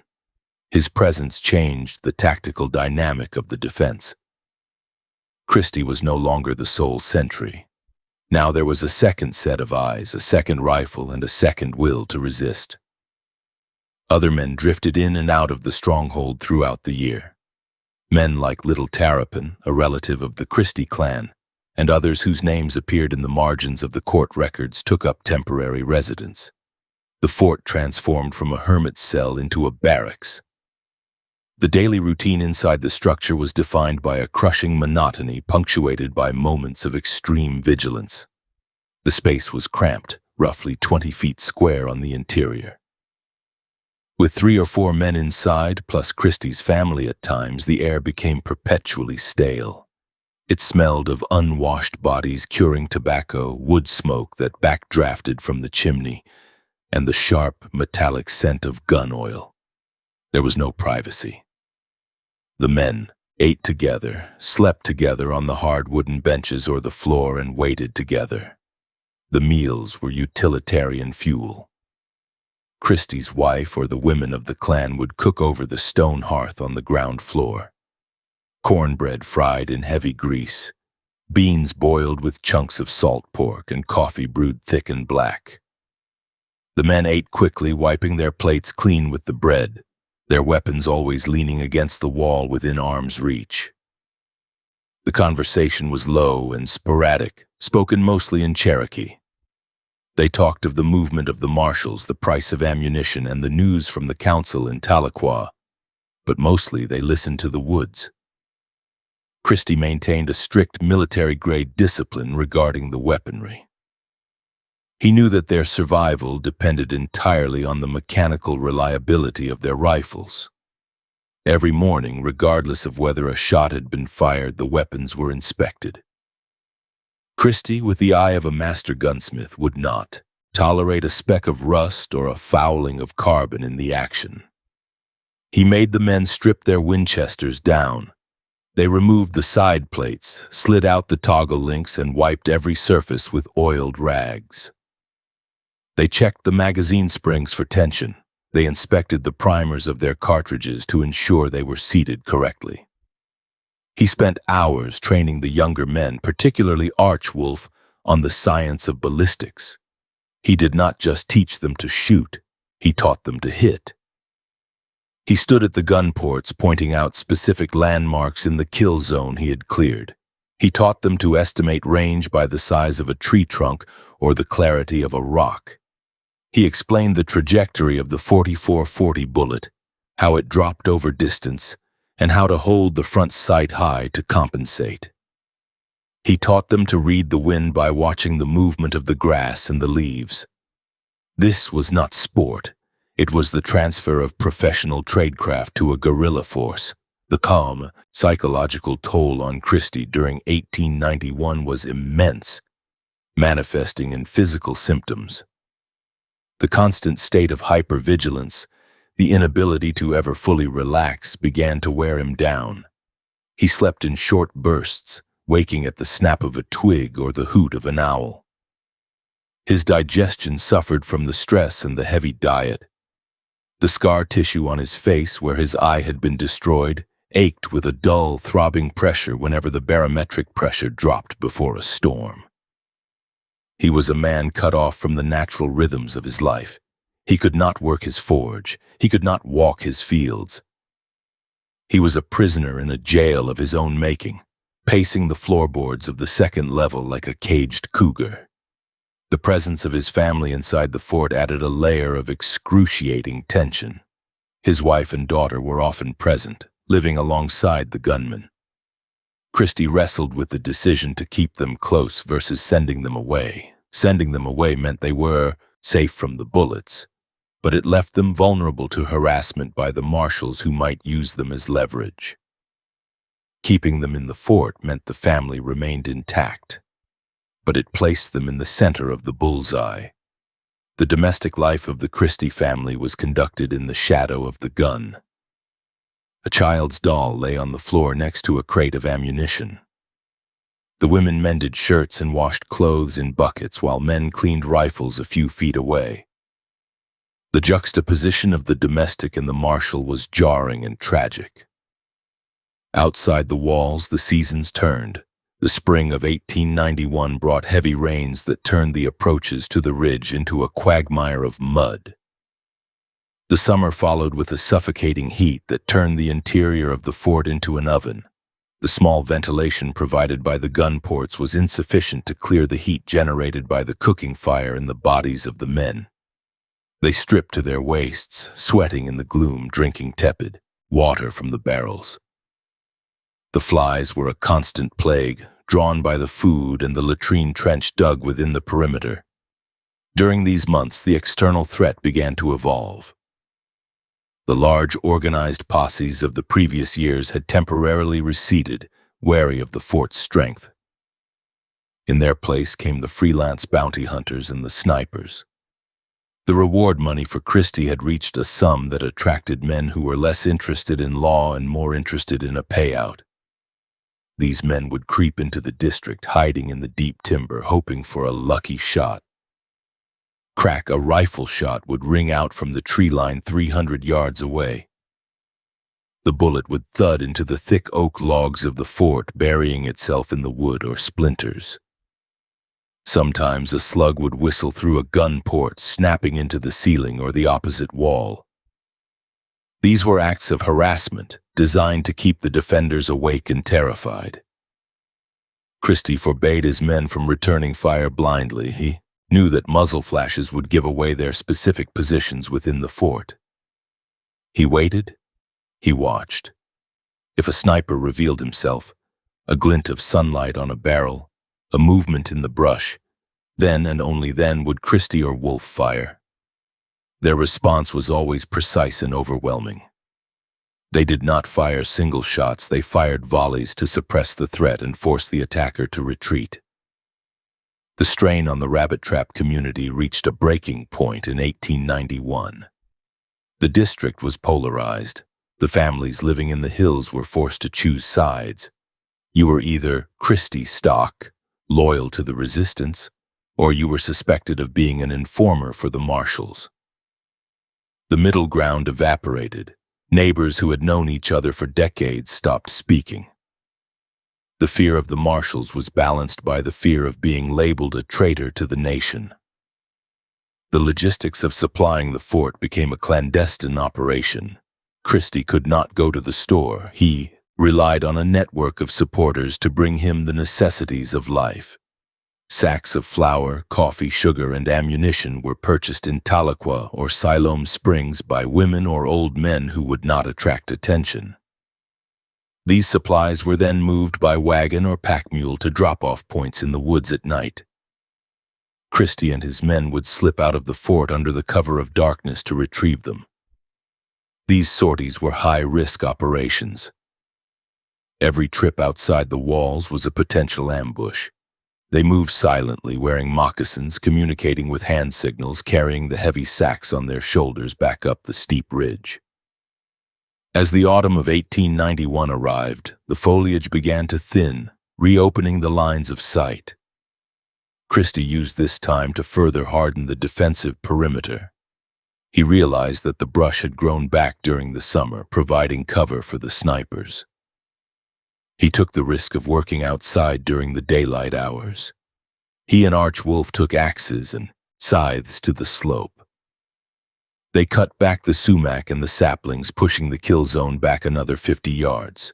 They piled the brush into a bodice, tangled barriers of sharpened branches that would slow down any charge and force attackers to bunch up in the open. Christie also dug the cellar deeper. He and the men used pickaxes to chip away at the limestone bedrock, lowering the floor of the ground level to increase the storage capacity and provide better protection against low-angle fire. They reinforced the door with additional iron straps, forging them cold or using what little heat they could generate in the fireplace. The fort was becoming less of a house and more of a machine. Every element was optimized for war. By the end of 1891, the legend of the wolf had supplanted the reality of the man. The newspapers reported that Christie was invincible, that he had magic that turned bullets to water. They reported that he was planning to lead an uprising to drive all whites out of the territory. These stories fed the hysteria in Fort Smith. Judge Parker was under immense pressure from Washington to restore order. The embarrassment of a single Cherokee holding the United States government at bay for 4 years was intolerable. Christie sensed the shift. He knew that the sniping and the newspaper articles were just the prelude to a final escalation. He stood at the window of his fortress as the year wound down, looking out at the snow that once again covered the ridge. He was leaner now, his face harder, the beard gray with age and stress. The eye patch or the scar on his face gave him a pirate-like appearance that fueled the myths. He checked the load in his Winchester. He looked at Arch Wolf, who was cleaning his revolver by the fire. They were ready. The fort was stocked. The walls were sound. The year 1891 had not seen a decisive battle, but it had seen the decisive hardening of the lines. The Rabbit Trap District was now a sovereign state within a state, ruled by the rifle and the law of survival. Ned Christie had successfully transitioned from a fugitive running in the woods to a commander holding a citadel. But the silence of the winter woods was deceptive. It was the deep intake of breath before the scream. The marshals were gathering their resources, and the next time they came, they would not come with just rifles and warrants. They were realizing that to kill the wolf, they would have to destroy the den itself. The autumn of 1892 arrived in the Cherokee Nation with a crisp, dry chill that turned the leaves of the hardwoods into a canopy of rust and gold. The air in the Going Snake district was thin and clear, offering visibility that stretched for miles from the high ridges.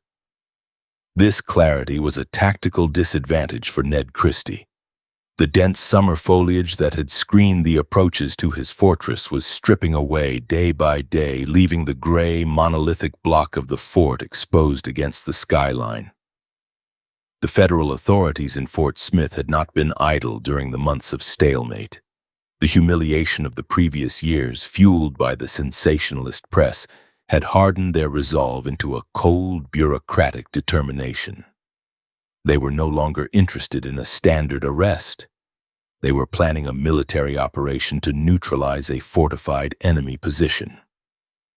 Deputy Marshal Dave Rusk was the man selected to lead this new offensive. Rusk was a veteran officer, a man known for his tenacity and his refusal to back down from a gunfight. He had studied the reports of the previous failures. He knew that sending 3 or 4 men to the ridge was a waste of time.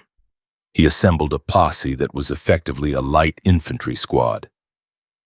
He recruited nearly 24 men, a mix of commissioned deputies and hard-bitten posse men who were in it for the pay and the reputation. They were armed with the best weaponry available to civilian law enforcement: heavy Winchester rifles, double-barreled shotguns loaded with buckshot, and large-caliber revolvers. They carried ample ammunition, expecting a sustained engagement. The posse departed from Tahlequah or the surrounding staging areas in the pre-dawn hours of October 11th. They moved with a grim purpose, avoiding the main roads where Christie's network of informants might spot them. They rode through the deep ravines and the dry creek beds, the hooves of their horses, muffled by the thick layer of fallen leaves. Rusk intended to surround the fort before the sun rose, cutting off any escape routes and pinning Christie inside his own walls. The plan was to overwhelm the defenders with a volume of fire that would force a surrender or facilitate a breach. As the first light of dawn began to bleed into the eastern sky, turning the horizon a pale gray, the posse reached the perimeter of the rabbit trap community. They dismounted, leaving their horses with holders in a depression well out of rifle range. Rusk signaled for the men to spread out. They formed a skirmish line, moving silently through the timber, using the trunks of the oak trees for cover. They crept up the slope toward the ridge, their boots testing the ground for loose stones to avoid making noise. The silence of the woods was absolute, broken only by the breathing of the men and the creak of leather gun belts. Inside the fort, the routine of vigilance was unbroken. Ned Christie and Archit's Wolf were awake. They had heard the disturbance in the woods long before the marshals came into view. The dogs, which were an integral part of the defensive system, had alerted them with low growls and agitated pacing. Christie stood at a gun port on the second floor, his rifle resting on the wooden sill. He scanned the tree line with his single eye, looking for the unnatural shapes of men against the natural chaos of the forest. The light was poor but sufficient to see movement. The engagement began not with a shout, but with a shot. One of the deputies, perhaps nervous or spotting a silhouette in the gun port, fired his rifle prematurely.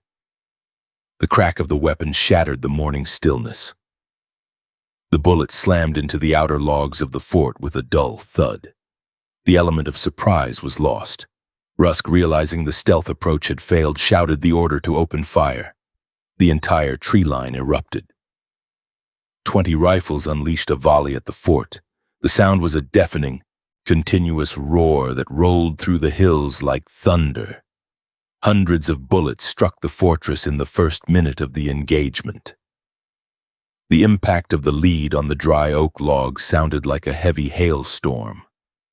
Splinters of wood flew from the exterior walls, creating a haze of dust and debris around the structure. From the outside, it looked as if the fort was being shredded. The sheer volume of fire was intended to terrify the occupants, to drive them to the floor and make them beg for quarter. Inside the fort, the reality was radically different. The double-wall construction with the sand core functioned exactly as Christie had engineered it. The heavy .44 and .45 caliber slugs punched through the outer logs, expending their kinetic energy in the wood. Those that penetrated the first layer hit the wall of packed sand. The sand absorbed the impact instantly. There was no ricochet, no penetration of the inner wall. The bullets simply stopped. To Christie and Wolfe, the bombardment sounded like a series of heavy hammer blows on the outside of the building, but the interior remained secure. The walls did not shake. The sand did not leak. The armor held. Christie and Wolfe did not return fire immediately. They waited for the posse to reload, to expose themselves. When the initial volley slackened, the defenders went to work. They moved from gunport to gunport, firing with calculated precision. The sound of their rifles inside the confined space was ear-splitting, a sharp concussive pressure that slammed against the eardrums. The smoke from their black powder cartridges filled the room, drifting in lazy swirls before being sucked out through the loopholes or the chimney draft. Christie targeted the muzzle flashes in the woods. He saw a puff of smoke from behind a stump and sent a bullet through the rotten wood. He saw a hat brim peer around a tree and put a round inches from the bark. He was not firing to suppress, he was firing to hit, and the deputies quickly realized that the fort was not just a passive target. It was a biting animal. The return fire was accurate and deadly. A deputy would lean out to fire only to have wood chips sprayed into his face by a bullet that arrived a fraction of a second later. The battle settled into a rhythmic grinding. The sun rose higher, illuminating the battlefield. Rusk ordered his men to maneuver to try and find a blind spot. They crawled through the brush, dragging their rifles, trying to get closer to the walls. But Christie had cleared the kill zone perfectly. There was no cover within 50 yards of the fort. Any man who tried to cross that open ground would be cut down. The deputies were forced to stay back in the timber, firing at a distance where their accuracy was diminished. Arch Wolfe, young and aggressive, moved quickly between the firing stations. He whooped and shouted in Cherokee, taunting the lawmen. He fired his revolver through the ports when the marshals tried to creep close, the rapid fire of the pistol forcing them back. He and Christie worked as a synchronized team. While one reloaded, the other fired. They kept up a steady rate of fire that gave the impression of a much larger garrison. The marshals believed they were facing at least half a dozen men. By mid-morning, the frustration among the posse was palpable. They had fired thousands of rounds. They had riddled the exterior of the fort with holes. Yet the return fire had not slackened. Rusk realized that his rifles were useless against the sand walls. He watched as his men wasted ammunition on an object that could not be hurt. He ordered a ceasefire to conserve bullets and to reassess the situation. The sudden silence was jarring. The woods were filled with the acrid smell of burnt gunpowder hanging in blue sheets in the still air. Rusk called out to the fort. He demanded Christie's surrender. He promised a fair trial. The response from the fort was silence, followed by a single shot that took a branch off a tree above Rusk's head. The negotiation was over. The shooting resumed, but with less intensity. The deputies were tired. Their shoulders were bruised from the recoil of the heavy rifles. Their eyes stung from the smoke. They were fighting a ghost in a box. Around noon, Rusk attempted a new tactic. He ordered a concentrated volley on the door. If they could shatter the hinges or the lock, they might be able to rush the entrance. The deputies focused their fire on the heavy oak portal. Bullets chewed at the wood, tearing away strips of oak and hitting the iron straps. But Christie had reinforced the door from the inside with heavy beams and layered planking. The bullets penetrated the outer layer but were stopped by the cross-grain of the inner layers and the iron. The door held. It looked battered, scarred and white where the fresh wood was exposed, but it remained a solid barrier. Inside, Christie checked his ammunition supply. The floor was littered, with spent brass casings rolling underfoot. He and Wolfe were covered in soot, their faces black except for the whites of their eyes. They drank water from the barrel, the liquid warm and tasting of the smoke that permeated everything. They ate dried meat during the lulls, keeping their energy up. They were physically exhausted from the adrenaline and the constant movement, but their morale was high. They knew the fort was winning. As the afternoon wore on, the situation for the posse began to deteriorate. They were running low on ammunition. Some men were down to their last few cartridges. They had no food, and their water was back with the horses.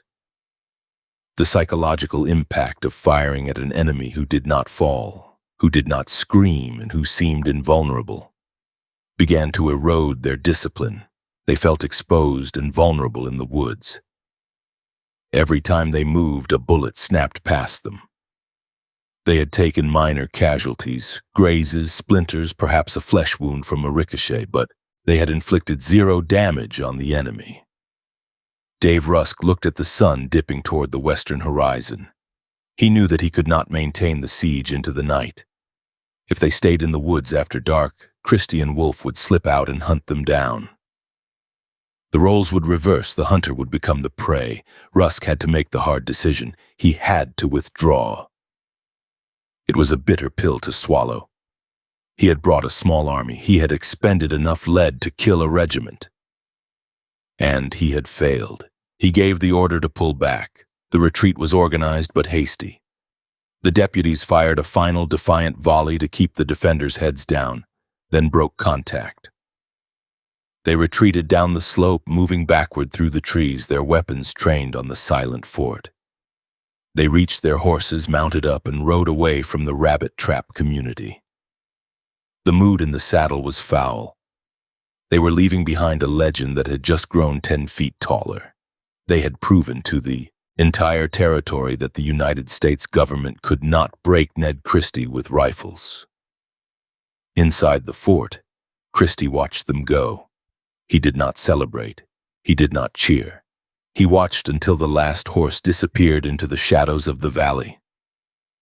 Then, and only then, did he unbar the door. He stepped out into the twilight of October 11th. The air smelled of cooling autumn earth and the heavy stench of the battle. He walked around the perimeter of his fortress. He examined the damage. The exterior logs were chewed up, thousands of pockmarks turning the smooth-hewn timber into a ragged surface. The ground was carpeted with flattened lead bullets that had fallen after striking the wood. He dug a finger into a bullet hole. It went in 2 inches, maybe 3, and then hit the hard stop of the sand. He walked to the door. It was splintered, but the bolts were solid. He looked at the chimney. It was chipped, but standing. Christie understood the significance of the day. He had repelled the posse not by luck, but by superior engineering. He had proven his theory. The sand worked. But as he stood there in the fading light, listening to the ringing in his ears, he also understood the implication of the victory. Rusk would go back to Fort Smith and report that rifles were ineffective. He would tell the marshal and the judge that the fort was bulletproof. This meant that the next time they came, they would not bring rifles. They would bring something that could break the logs and scatter the sand. They would bring cannon.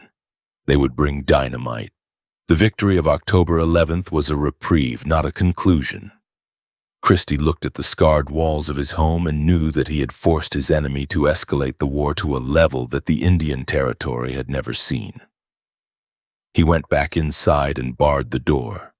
He and Wolf cleaned their weapons in the firelight, wiping away the fouling of the day's work. They reloaded the magazines, thumbing the fresh cartridges in one by one. They were alive. They were free. But the clock was ticking louder now. The repelling of the posse was the end of the rifle war and the beginning of the artillery war. The silence that settled over the ridge that night was heavy with the promise of the thunder to come. November 2nd, 1892. The dawn broke over the train depot near Westville, Indian Territory, with a biting frost that coated the iron rails in a layer of white crystals. The steam locomotive that had arrived earlier sat hissing on the siding, its massive steel wheels cooling in the morning air. However, the focus of the men gathered on the platform was not the train, but the cargo that was being unloaded from a flat car. It was an object that did not belong in the rugged, forested hills of the Cherokee Nation. It was a weapon of conventional warfare, a rifled 3-pounder field cannon, likely a relic of the Civil War, black iron and ominous. The presence of this artillery piece signaled the final abandonment of civilian law enforcement tactics. The United States government, through the proxy of the deputy marshals, had ceased trying to arrest a suspect and had begun the logistical mobilization for a military siege. Deputy Marshal Peyton Tolbert stood on the platform, supervising the unloading operation. Tolbert was a man of hard angles and absolute determination, chosen to lead this expedition because he possessed the logistical mind of a quartermaster and the ruthlessness of a field commander. He watched as the heavy gun was rolled down the ramp, the iron-rimmed wheels groaning against the timber planks. The cannon was not alone. Alongside it were crates of ammunition, solid iron shot and explosive shells designed to shatter masonry and timber. There were also cases of dynamite, fuses, and blasting caps. The inventory read like the manifest for a demolition crew, not a posse. The force that Tolbert had assembled was the largest yet brought to bear against the rabbit trap community. It numbered more than 20 men, a composite force of seasoned deputies like Heck Thomas, Cap White, and Wes Bowman, alongside a contingent of hard-handed posse men hired for their muscle and their marksmanship. They were heavily armed with Winchesters and shotguns, but their primary weapon for this operation was the cannon. The strategy was brutal in its simplicity. They would not risk their lives charging the bulletproof walls of the fort. They would stand off at a safe distance and batter the structure into splinters with high-explosive ordnance. The logistical challenge facing Tolbert was immense. The distance from the railhead to Ned Christie's fortress was a journey through some of the most unforgiving terrain in the territory. There were no paved roads, only wagon ruts and deer trails that wound through steep ravines across rocky creek beds and up precipitous ridges. The cannon, mounted on its field carriage, weighed hundreds of pounds. Moving it required a heavy wagon and a team of strong horses, plus the raw physical labor of the men to push and pull the gun through the mud. The column moved out shortly after sunrise.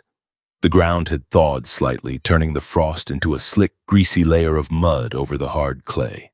The wagon, carrying the ammunition and supplies, took the lead, its wheels cutting deep furrows in the soft earth. The cannon was hitched behind, bouncing and jarring over every rock and root.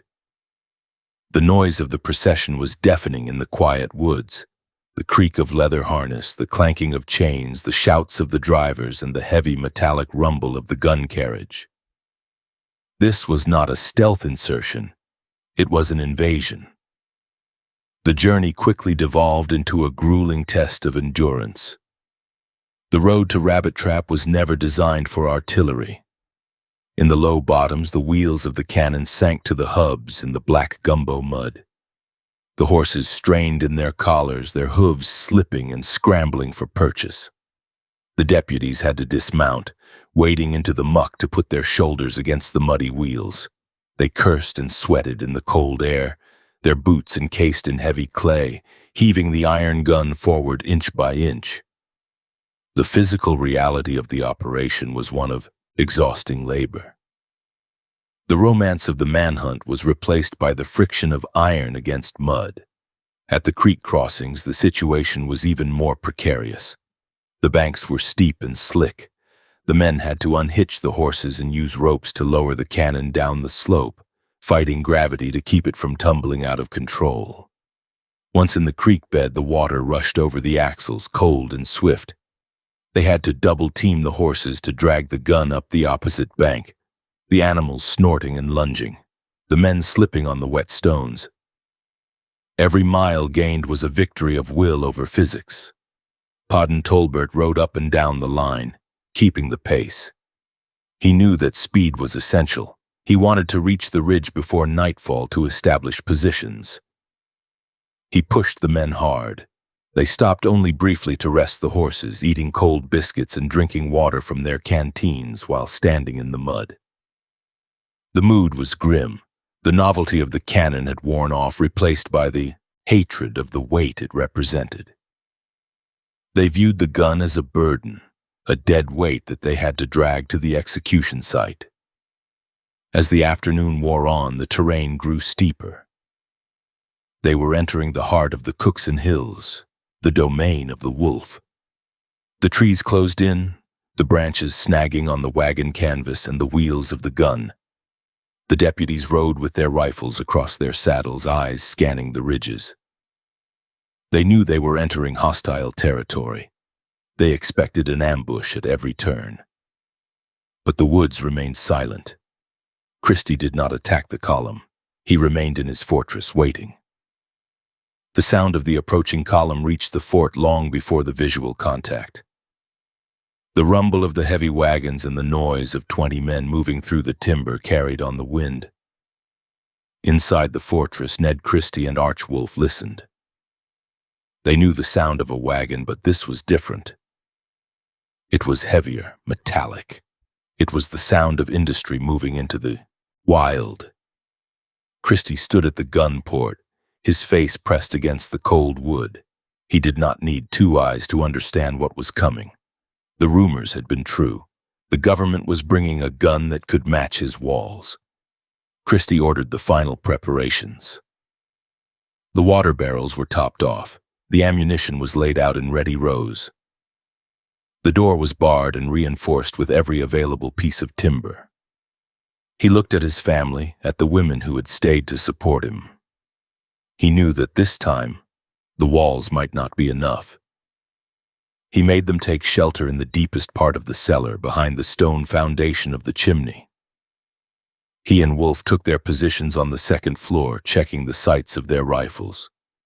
They were calm. There was nothing left to do but fight. The posse arrived at the perimeter of the ridge in the late afternoon of November 2nd. The sun was low in the sky, casting long, distorted shadows through the trees. Tolbert halted the column well out of rifle range. He ordered the men to dismount and secure the horses in a ravine that offered cover from the fort's fire. The cannon was unhitched. The men, exhausted and covered in mud, rallied for the final push. They had to maneuver the gun into a firing position by hand. Tolbert scouted the ground personally. He needed a spot that offered a clear line of sight to the fort but also provided some cover for the gun crew. He selected a position on a rise approximately 250 yards from the fort. It was close enough for the cannon to be accurate, but far enough to make it difficult for Christie to pick off the gunners. The men dragged the cannon up the slope, their boots slipping on the loose shale. They positioned the gun, digging the trail of the carriage into the earth to absorb the recoil. They aligned the barrel with the dark square of the fort on the opposite ridge. The sight of the cannon sitting in the woods changed the psychological landscape of the battlefield. It was an alien object, a machine of industrial slaughter pointed at a log home. The deputies looked at the gun with a mix of relief and anticipation. They believed that the battle would be short. 1 or 2 shots, the walls would shatter and Christie would surrender or be buried in the rubble. They began to unload the ammunition crates, stacking the round shot and the shells near the gun. As the sun set, the temperature dropped rapidly. A cold wind picked up, rustling the dry leaves. Tolbert established a perimeter of skirmishers around the fort to prevent Christie from slipping out during the night. The deputies dug in behind trees and rocks, wrapping themselves in their coats. They lit no fires. They sat in the dark, watching the silent black shape of the fort against the starry sky. The siege lines were drawn. Inside the fort, the darkness was absolute. Christie did not light a fire. He did not want to give the gunners a target to aim at. He sat in the dark, listening to the sounds of the posse settling in. He heard the metallic clank of the cannon breech being worked, the sound carrying clearly in the cold air. He knew exactly where the gun was. He visualized the trajectory. He knew that the sand walls had stopped bullets, but a 3-pound iron ball moving at high velocity was a different physics problem. The sand would absorb energy, but the sheer impact could structural failure. Archwolf moved quietly around the upper deck. He was restless, eager for the fight to start. He whispered to Christie, asking if they should go out and attack the gun in the dark. Christie refused. The risk was too high. They were outnumbered 10-1. If they left the fort, they would be cut down in the open. Their only advantage was the fortification. They had to trust the engineering. They had to trust the oak and the sand.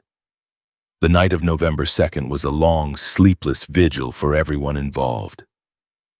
The deputies in the woods were cold and uncomfortable, their muscles stiff from the day's labor. They passed plug tobacco and whispered rumors about Christie's marksmanship. Some of them, the newer men, felt a creeping dread. They were about to unleash hell on a man who had done nothing but defend his home. Others, the veterans, just wanted it to be over. They wanted the bounty money and the warm bed back in Fort Smith. Podden Tolbert spent the night checking the lines. He walked from man to man, ensuring they were awake and alert. He inspected the cannon again, running his hand over the cold iron of the barrel. He checked the fuses for the shells. He was a professional. He had brought the right tool for the job. He was not emotional about the destruction he was about to unleash. It was a necessary calculation. The law required Christie's capture or death, and the cannon was the variable that would solve the equation. Back in the fort, Ned Christie prayed. He prayed to the Creator not for victory but for strength. He prayed for the safety of his family. He held his rifle, the wood smooth and familiar in his hands. He thought of the journey that had brought him here, from the council fires of Tahlequah to this cold, dark box on a ridge. He thought of the lies told in the newspapers. He thought of the eye he had lost. He felt the anger, but he pushed it down. Anger made a man shake. He needed to be as still as the stone. The waiting was the hardest part. The silence of the night was heavy with the promise of violence. Every hour that passed brought the sun closer, and with the sun would come the fire. The cannon sat on the hill, a black silhouette, its muzzle gaping at the fort. It was the rolling thunder that had finally arrived at Rabbit Trap. The logistical feat was complete. The road from the railhead had been conquered. Now only the final act remained. In the pre-dawn hours of November 3rd, the activity in the posse's camp increased. Men began to move, stretching their limbs. They ate cold rations, their breath pluming in the air. The gun crew took their positions around the cannon. They swabbed the bore, a ritual of artillery. They opened the ammunition crate. They selected a round. The loader stood ready. Christie heard the movement. He roused Wolf. They took their stations at the gun ports. They checked their ammunition one last time. They drank the last of the water in their canteens.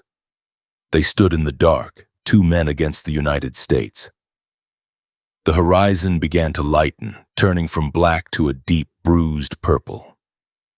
The shape of the cannon became visible in the gray light. It was pointed straight at the center of the wall. The arrival of the cannon marked the end of the era of the gunman in the Indian Territory. The romantic notion of the duel, of the quick draw, of the individual skill with a firearm, was being rendered obsolete by the industrial age of warfare. A man could be the best shot in the nation, but he could not shoot a cannonball out of the air. Ned Christie was facing the future, and the future was made of cast iron and high explosives. The sun crested the ridge, blindingly bright in the clear autumn air. It illuminated the frost on the logs of the fort. It shone on the brass of the deputies' badges. It glinted off the barrel of the cannon. Podden Tolbert stood behind the gun crew. He looked at the fort through his field glasses. He saw no movement. It looked like a tomb. He lowered the glasses. He nodded to the gunner. The time for logistics was over. The time for thunder had arrived. November 3rd, 1892. The sun climbed over the eastern ridges of the Cookson Hills, burning off the morning frost that clung to the fallen leaves and the iron barrel of the 3-pounder field gun. The air was still and cold, the temperature hovering near freezing, creating a visible plume of steam with every breath exhaled by the deputies of the posse. Deputy Marshal Podden Tolbert stood on the slope, 250 yards from the dark, silent square of the fort. He raised his hand, a signal to the gun crew. The time for maneuvering was past. The logistics were complete. The psychological warfare of the siege was about to be replaced by the kinetic energy of cast iron. The gunner primed the vent of the cannon. He inserted a friction primer, a small brass tube filled with fulminate of mercury, into the touch hole. He attached the lanyard, a length of cord with a wooden toggle. The crew stepped back, clearing the wheels to avoid the violent recoil. The loader verified the range one last time. The muzzle was elevated slightly to compensate for the drop over the distance. Tolbert dropped his hand. The gunner pulled the lanyard with a sharp, jerking motion. The cannon discharged with a concussive violence that shook the ground. A tongue of orange flame 6 feet long stabbed out from the muzzle, instantly followed by a thick white cloud of sulphurous smoke that obscured the view. The report was deafening, a flat, hard crack that slapped against the eardrums of every man on the ridge and rolled down the valley like a thunderclap. The cannon recoiled, the heavy iron wheels jumping backward and digging furrows into the half-frozen mud. The projectile, a solid iron ball weighing 3 pounds, screamed across the gap between the ridge and the fort. It covered the distance in less than a second. It struck the upper corner of the south wall. The impact sounded like a sledgehammer hitting a solid oak stump, a dull, heavy thud that was audible even over the ringing in the deputies' ears. Splinters of wood, some as large as a man's forearm, exploded outward from the fort. The ball smashed through the outer log, shattering the grain and pulverizing the wood fiber. The deputies cheered, a raw, guttural sound of release. They expected to see the wall collapse. They expected to see the logs tumble down and the roof cave in. But as the smoke drifted away on the light breeze, the cheering died in their throats. The wall stood. The ball had penetrated the outer timber, but it had stopped dead. The sand core had done its work. The iron shot was embedded in the wall, trapped between the shattered outer log and the pristine inner log. The fort had absorbed the blow and remained structural. Inside the fort, the experience was visceral. The impact of the cannonball shook the entire building. Dust and grit from the ceiling rained down on Ned Christie and Archwolf. The vibration rattled the teeth in their skulls and knocked tin cups off the shelves. But the wall did not breach. Christie checked the interior logs. They were intact. There was no daylight showing through. He looked at Wolf. They were alive. The weapon they had feared the most had just struck them, and they were still standing. Christie moved to a gun port. He shoved the barrel of his rifle through the slot. He knew the gun crew would be reloading. This was the moment of vulnerability. He sighted on the smoke cloud that was still dissipating on the opposite slope. He fired. The .44 caliber bullet snapped through the air and struck the wheel of the cannon carriage. It was a message. The fort was still active. On the ridge, Tolbert cursed. He ordered the crew to fire again. They swabbed the bore with a wet sponge to extinguish any burning embers from the previous powder charge. They rammed a fresh bag of powder down the throat of the gun, followed by another shot. They aimed lower this time, targeting the center of the wall. The gun roared again. The second ball struck the fort with the same terrifying force, punching a hole in the outer cladding. Again, the sand absorbed the shock. The ball failed to penetrate the interior. The battle descended into a rhythmic, mechanical violence. The cannon fired, the ground shook, and the fort absorbed the punishment. Between the artillery shots, the posse unleashed a torrent of small arms fire. 20 rifles and shotguns poured lead into the gun ports. The sound was a continuous rolling roar. The bullets chewed away the exterior of the fort, turning the seasoned oak into a ragged mass of splinters. The air around the ridge was filled with the whine of ricochets and the buzz of angry lead. Inside the fort, the conditions deteriorated rapidly. The ventilation provided by the gun ports was insufficient to clear the smoke from Christie's and Wolf's own rifles. The room filled with a choking gray haze.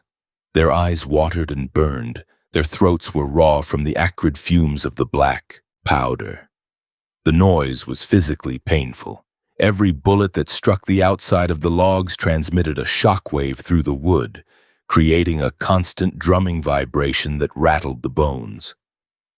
Christie and Wolf fought with the efficiency of machines. They did not waste motion. Fire, lever the action, eject the brass casing, chamber a fresh round, fire again. The floorboards became littered with hot brass. They moved from port to port, never staying in one spot long enough for the posse to concentrate their aim. They fired at the gun crew, forcing them to crouch behind the wheels of the cannon. They fired at the deputies hiding behind the trees. They kept the attackers' heads down. By mid-morning, the cannon had fired more than 30 rounds. The exterior of the fort looked like it had been mauled by a giant animal. The logs were gouged and splintered. But the structural integrity remained. The sand was leaking out of some of the holes, trickling down the wall like hourglass sand. But the inner walls held firm. Tolbert realized that solid shot was useless. He ordered a switch to explosive shells. These projectiles were hollow iron spheres filled with gunpowder and fitted with a fuse. The idea was for the shell to penetrate the wood and then detonate inside the wall or the room. The gun crew loaded a shell. They cut the fuse to the appropriate length for the range. They fired. The shell hit the roof of the fort. It detonated with a sharp crack, blowing shingles into the air and starting a small fire on the decking. Christie grabbed a bucket of water. He climbed the ladder to the trapdoor in the roof. He pushed it open, exposing himself to the fire from the ridge. Bullets whistled past his head. He threw the water onto the burning shingles. The fire hissed and died. He dropped back down, slamming the trapdoor shut. The explosive shells were failing to penetrate the sand just as the solid shot had.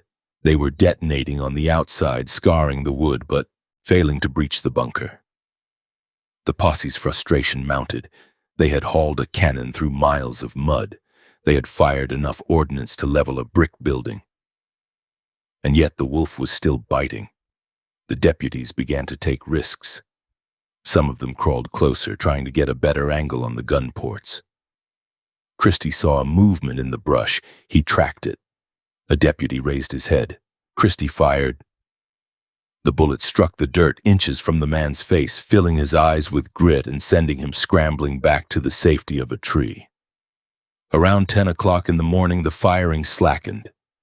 The cannon barrel was too hot to touch. The gun crew needed to let it cool. The riflemen were low on ammunition and needed to resupply from the wagon. In this lull, a different kind of tension emerged. The door of the fort cracked open.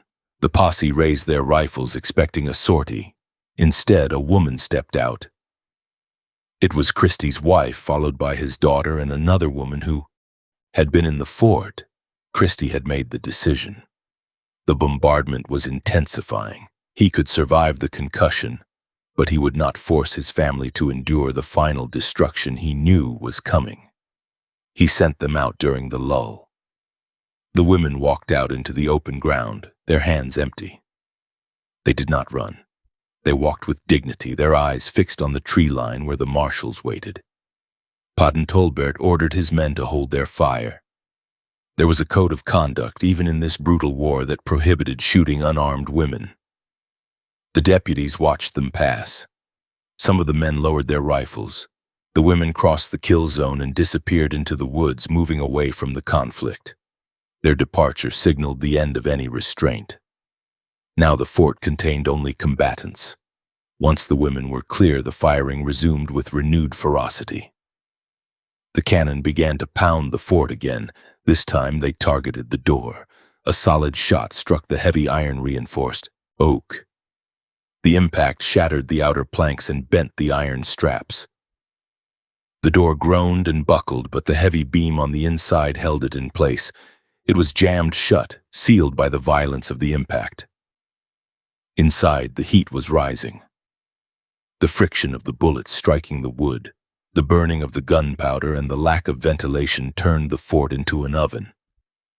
Christie and Wolfe stripped off their heavy coats. They were covered in sweat and soot. Their faces were black masks, their eyes white and stark. They drank from the water barrel, the liquid warm and tasting of sulfur. They were deafened by the noise, communicating with hand signals and shouts. Christie noticed that the rifle fire from the posse was becoming more accurate. The deputies were learning the rhythm of the defenders. They were concentrating their fire on specific loopholes. Bullets began to pass through the ports, snapping into the room. One bullet struck the stone fireplace, sending rock chips flying. Another hit the handle of a water ladle, spinning it across the room. Christie and Wolfe had to stand back from the ports, firing from deep inside the room to avoid being hit. This reduced their field of view and allowed the posse to creep closer. By noon, the cannon had fired nearly 50 rounds. The supply of ammunition was dwindling. The barrel of the gun was fouled with carbon residue, making it difficult to load. The accuracy degraded.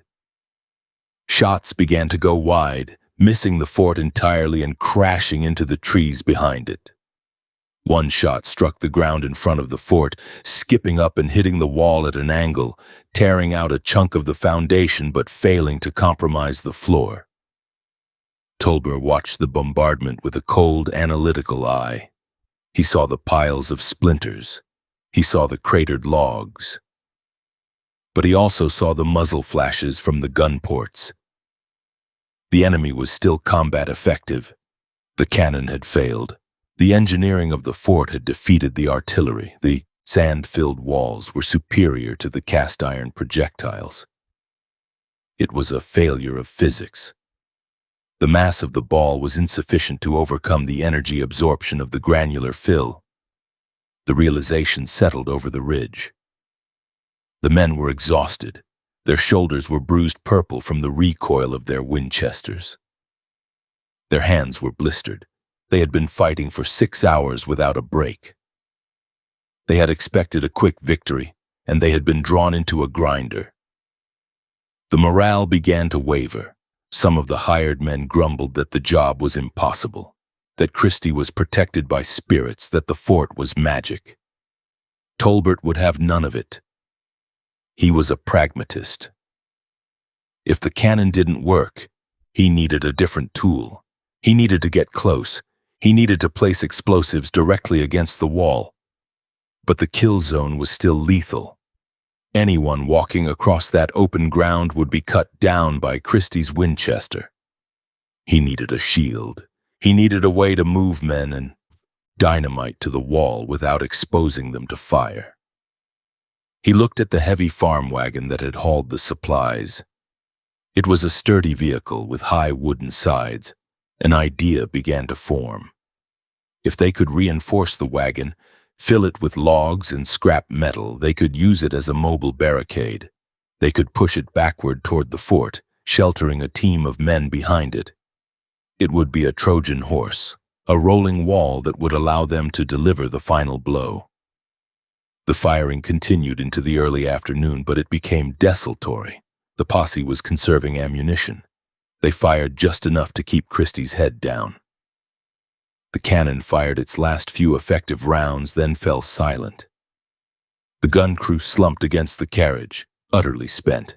The silence that followed the cessation of the artillery was jarring.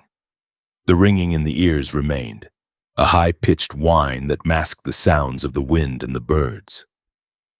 Inside the fort, Christie and Wolfe used the respite to reload their magazines.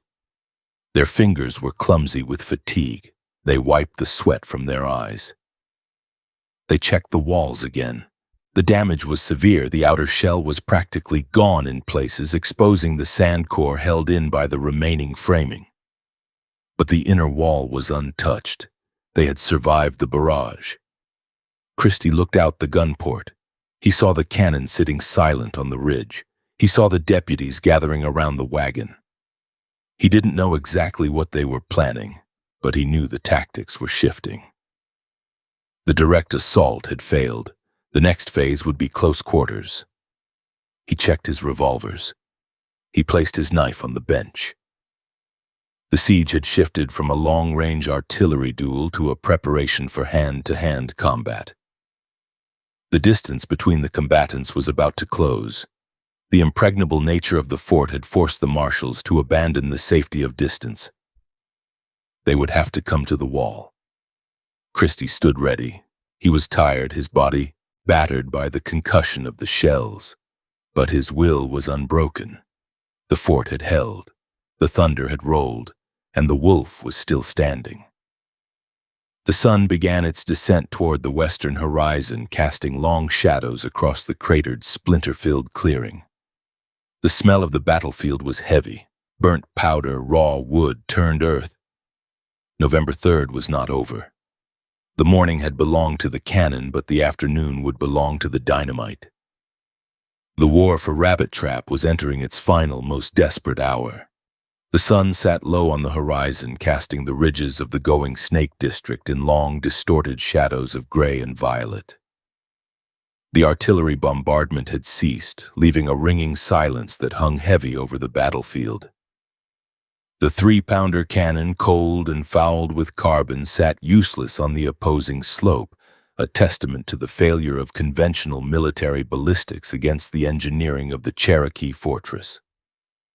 Deputy Marshal Podden Tolbert stood near the supply wagons, his face streaked with mud and gunpowder residue. He understood that the distance game was finished. The fort had absorbed iron and lead for hours and remained standing. To end the siege, the marshals had to close the gap. They had to place the violence directly against the wood. Tolbert turned his attention to a heavy farm wagon that had been used to haul the ammunition crates. It was a standard utility vehicle built with a wide bed and sturdy iron-rimmed wheels. He ordered the deputies to strip it of any non-essential gear. They gathered discarded railroad ties, thick oak logs cut from the surrounding forest, and scraps of iron plating brought from the railhead. They began to construct a mobile barricade. The men spiked the heavy timbers to the bed of the wagon and built a vertical wall on the rear axle, creating a rolling shield that was thick enough to stop a .44 caliber bullet. The construction was crude but substantial, a moving fortification designed to counter the static one on the ridge.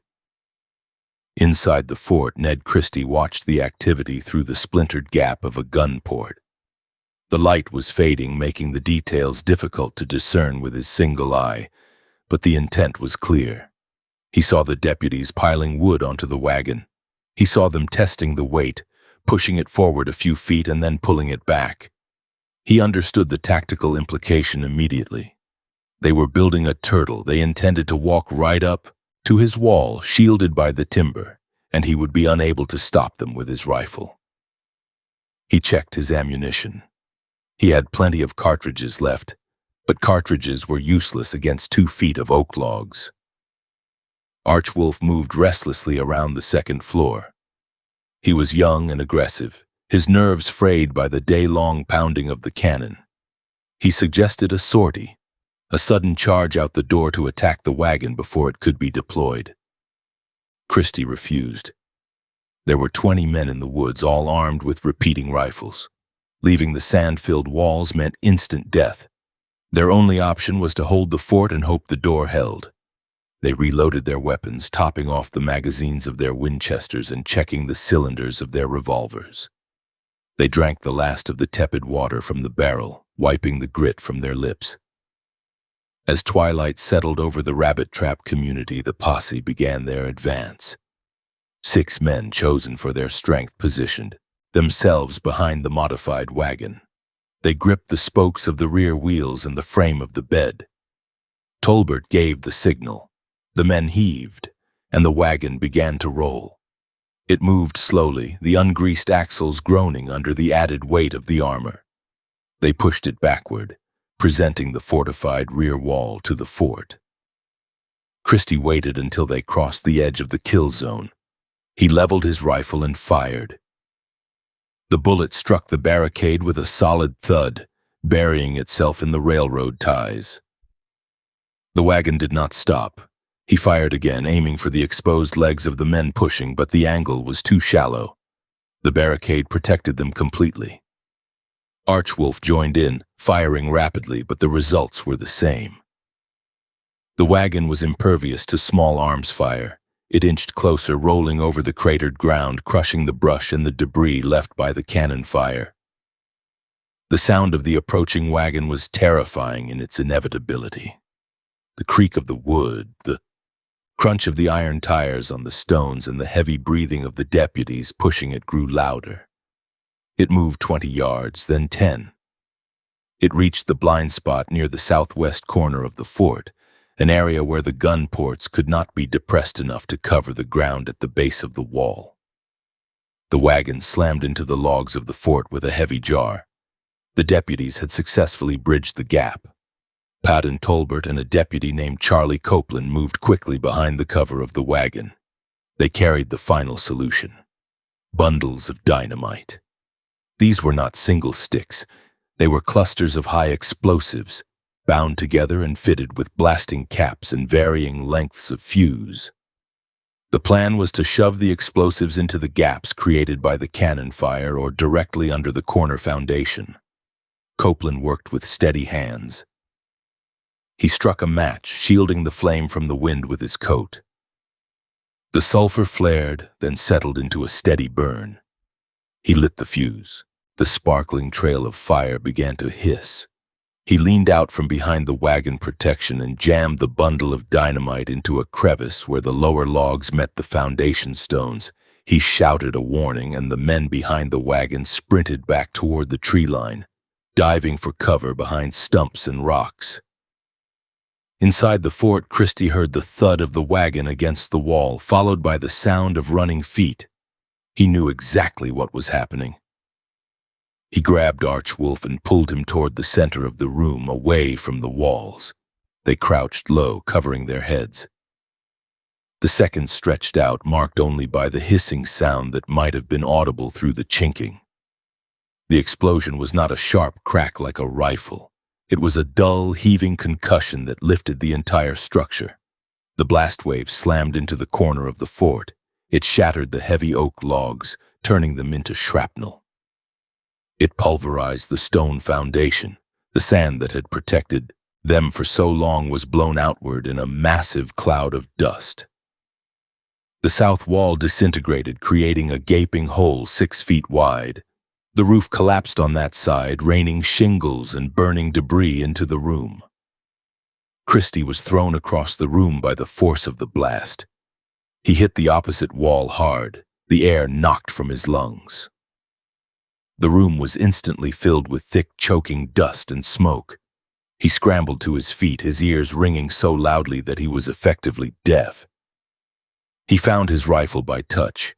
The blast had ignited the dry timber of the interior. Flames began to lick up the remaining walls, fed by the splintered wood and the rush of oxygen through the breach. The fort was compromised. It was no longer a bunker, it was a fire trap. The smoke became dense and black, pooling at the ceiling and banking down. The heat rose rapidly. Christie knew they had to get out.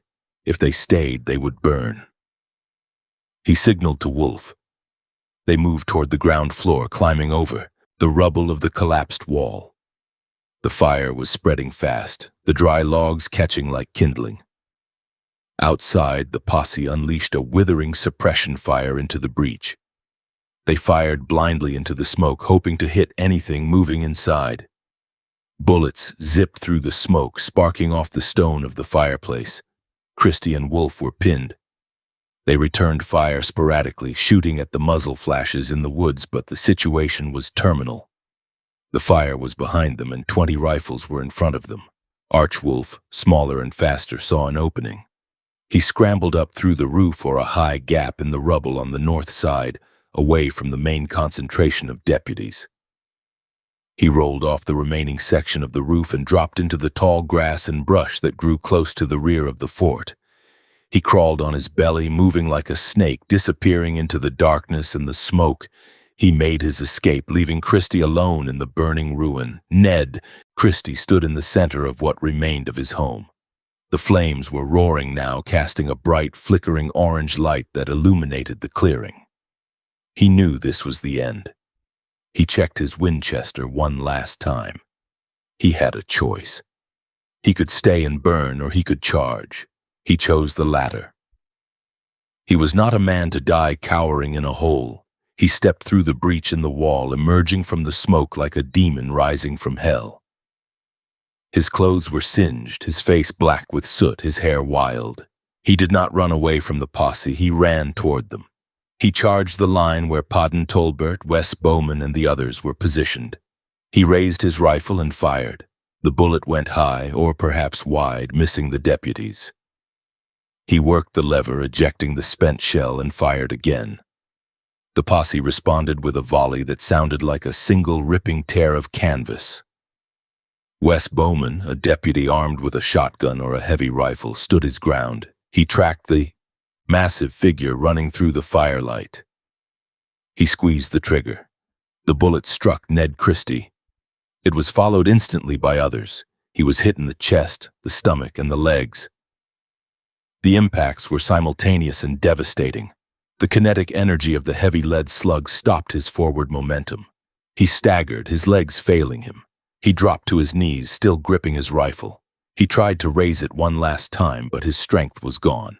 He fell forward, face down into the dirt of the clearing he had defended for so long. He died within seconds, his blood soaking into the ground of the rabbit trap community. The firing stopped. The silence rushed back in, broken only by the crackle of the burning fort. The deputies stayed behind their cover for a long moment, unsure if the wolf was truly dead. They waited to see if he would rise again, as the legend said he could.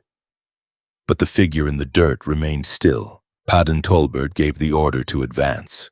The men approached slowly, weapons ready, circling the body. They turned him over. The face was scarred from the old wound and blackened by the new fire, but it was him. Ned Christie was dead. The deputies let out a collective breath. The tension that had held them for 2 days, and for the territory 5 years, evaporated, replaced by a grim satisfaction and fatigue. They secured the scene, checking the burning ruins for other combatants, but Wolf was gone. They found only the body of the man who had built the fortress. The aftermath was immediate and brutal. There was no dignity afforded to the fallen counselor. The deputies located a heavy door or a long plank, possibly scavenged from the debris or a nearby outbuilding. They lashed Christie's body to it with rope, binding his hands and feet. They loaded the plank onto the wagon, the same wagon that had carried the dynamite. The procession began the long journey back to the railhead, and from there to Fort Smith. The arrival of the body in Fort Smith was a spectacle. The news had traveled by telegraph. The monster was slain. Crowds gathered at the station and the federal courthouse. The marshals unloaded the body. They propped the plank up against the side of a building, likely the jail or the courthouse. They retrieved Christie's rifle, the weapon he had used to defend his innocence, and placed it in his cold hands. A photographer was summoned. This was the era of the trophy photo, and the government needed proof of its victory. The photographer set up his heavy tripod and glass plates. The deputies, Tolbert, Thomas, Bowman, and others, gathered around the corpse. They posed with their weapons, some standing, some kneeling, their faces stern and proud. In the center stood the vertical corpse of Ned Christie, tied to the wood, his one good eye closed, his clothes ragged. The flash powder ignited with a puff of white smoke, freezing the image onto the plate. This photograph would be distributed across the country printed in newspapers and magazines, cementing the image of Christie as the ultimate outlaw, the prize of the federal court. The narrative was complete. The law had won. The cop killer was dead. The newspapers ran the headlines in bold type. The wolf of Going Snake is dead. Christie's fort destroyed. Marshall's triumph. The story told to the public was one of heroic lawmen taking down a savage criminal. There was no mention of the failed evidence, the perjured testimony of Bub Traynor, or the fact that Christie had only fought when attacked. The nuances were buried with the man. Ned Christie's body was eventually released to his family. His father, Wat Christie, came to claim his son. They took him back to the Going Snake district. They buried him in the family cemetery, far away from the cameras and the crowds of Fort Smith. They buried him with the rights of his people, lowering him into the earth that he had fought to hold. The fort on the ridge burned down to the stone foundation, leaving a scar on the hill that would last for decades, a physical reminder of the siege. The years passed. The territory became the state of Oklahoma. The federal court in Fort Smith was closed. Judge Parker died. The men who had hunted Christie grew old and passed away. But the truth, like the sand in the walls of the fort, was durable. It remained hidden, but it did not disappear. In the rabbit trap community, the people knew. They told the story not of a bandit, but of a patriot. Then, in 1918, 26 years after the dynamite shattered the fortress, the truth finally broke the surface. A man named Dick Humphrey, a Cherokee freedman, came forward. He gave a statement to a reporter or a historian, likely interviewing the old residents of the territory. Humphrey had been there that night in Tahlequah in 1887. He had been near the spring. He knew who fired the shot that killed Daniel Maples. Humphrey stated clearly that Ned Christie was not the shooter. He identified the true killer, heavily implying it was Bud Traynor himself, the man who had originally accused Christie to save his own skin. Traynor had used Christie as a scapegoat, knowing the federal authorities would readily believe a traditionalist Indian was the culprit. The revelation was quiet, appearing in a newspaper article rather than a court ruling, but it was definitive.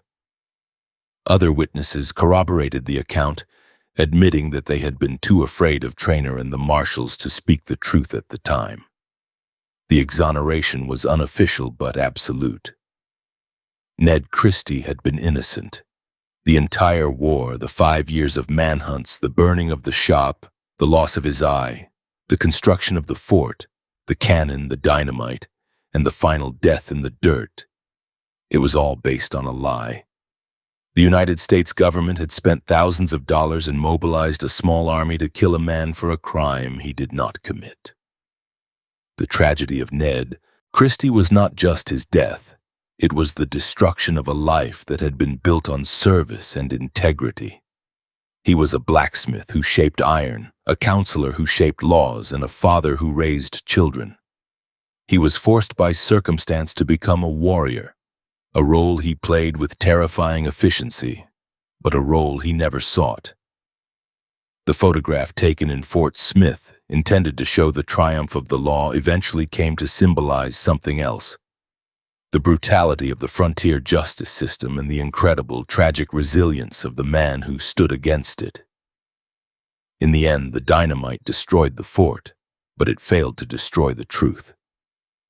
Ned Christie lies in the earth of the Cherokee Nation, not as the wolf, but as Nedewade, the Kituwa statesman who stood his ground until the very last plank shattered. The silence on the ridge returned, but the story echoed, a long rolling thunder that outlasted the guns.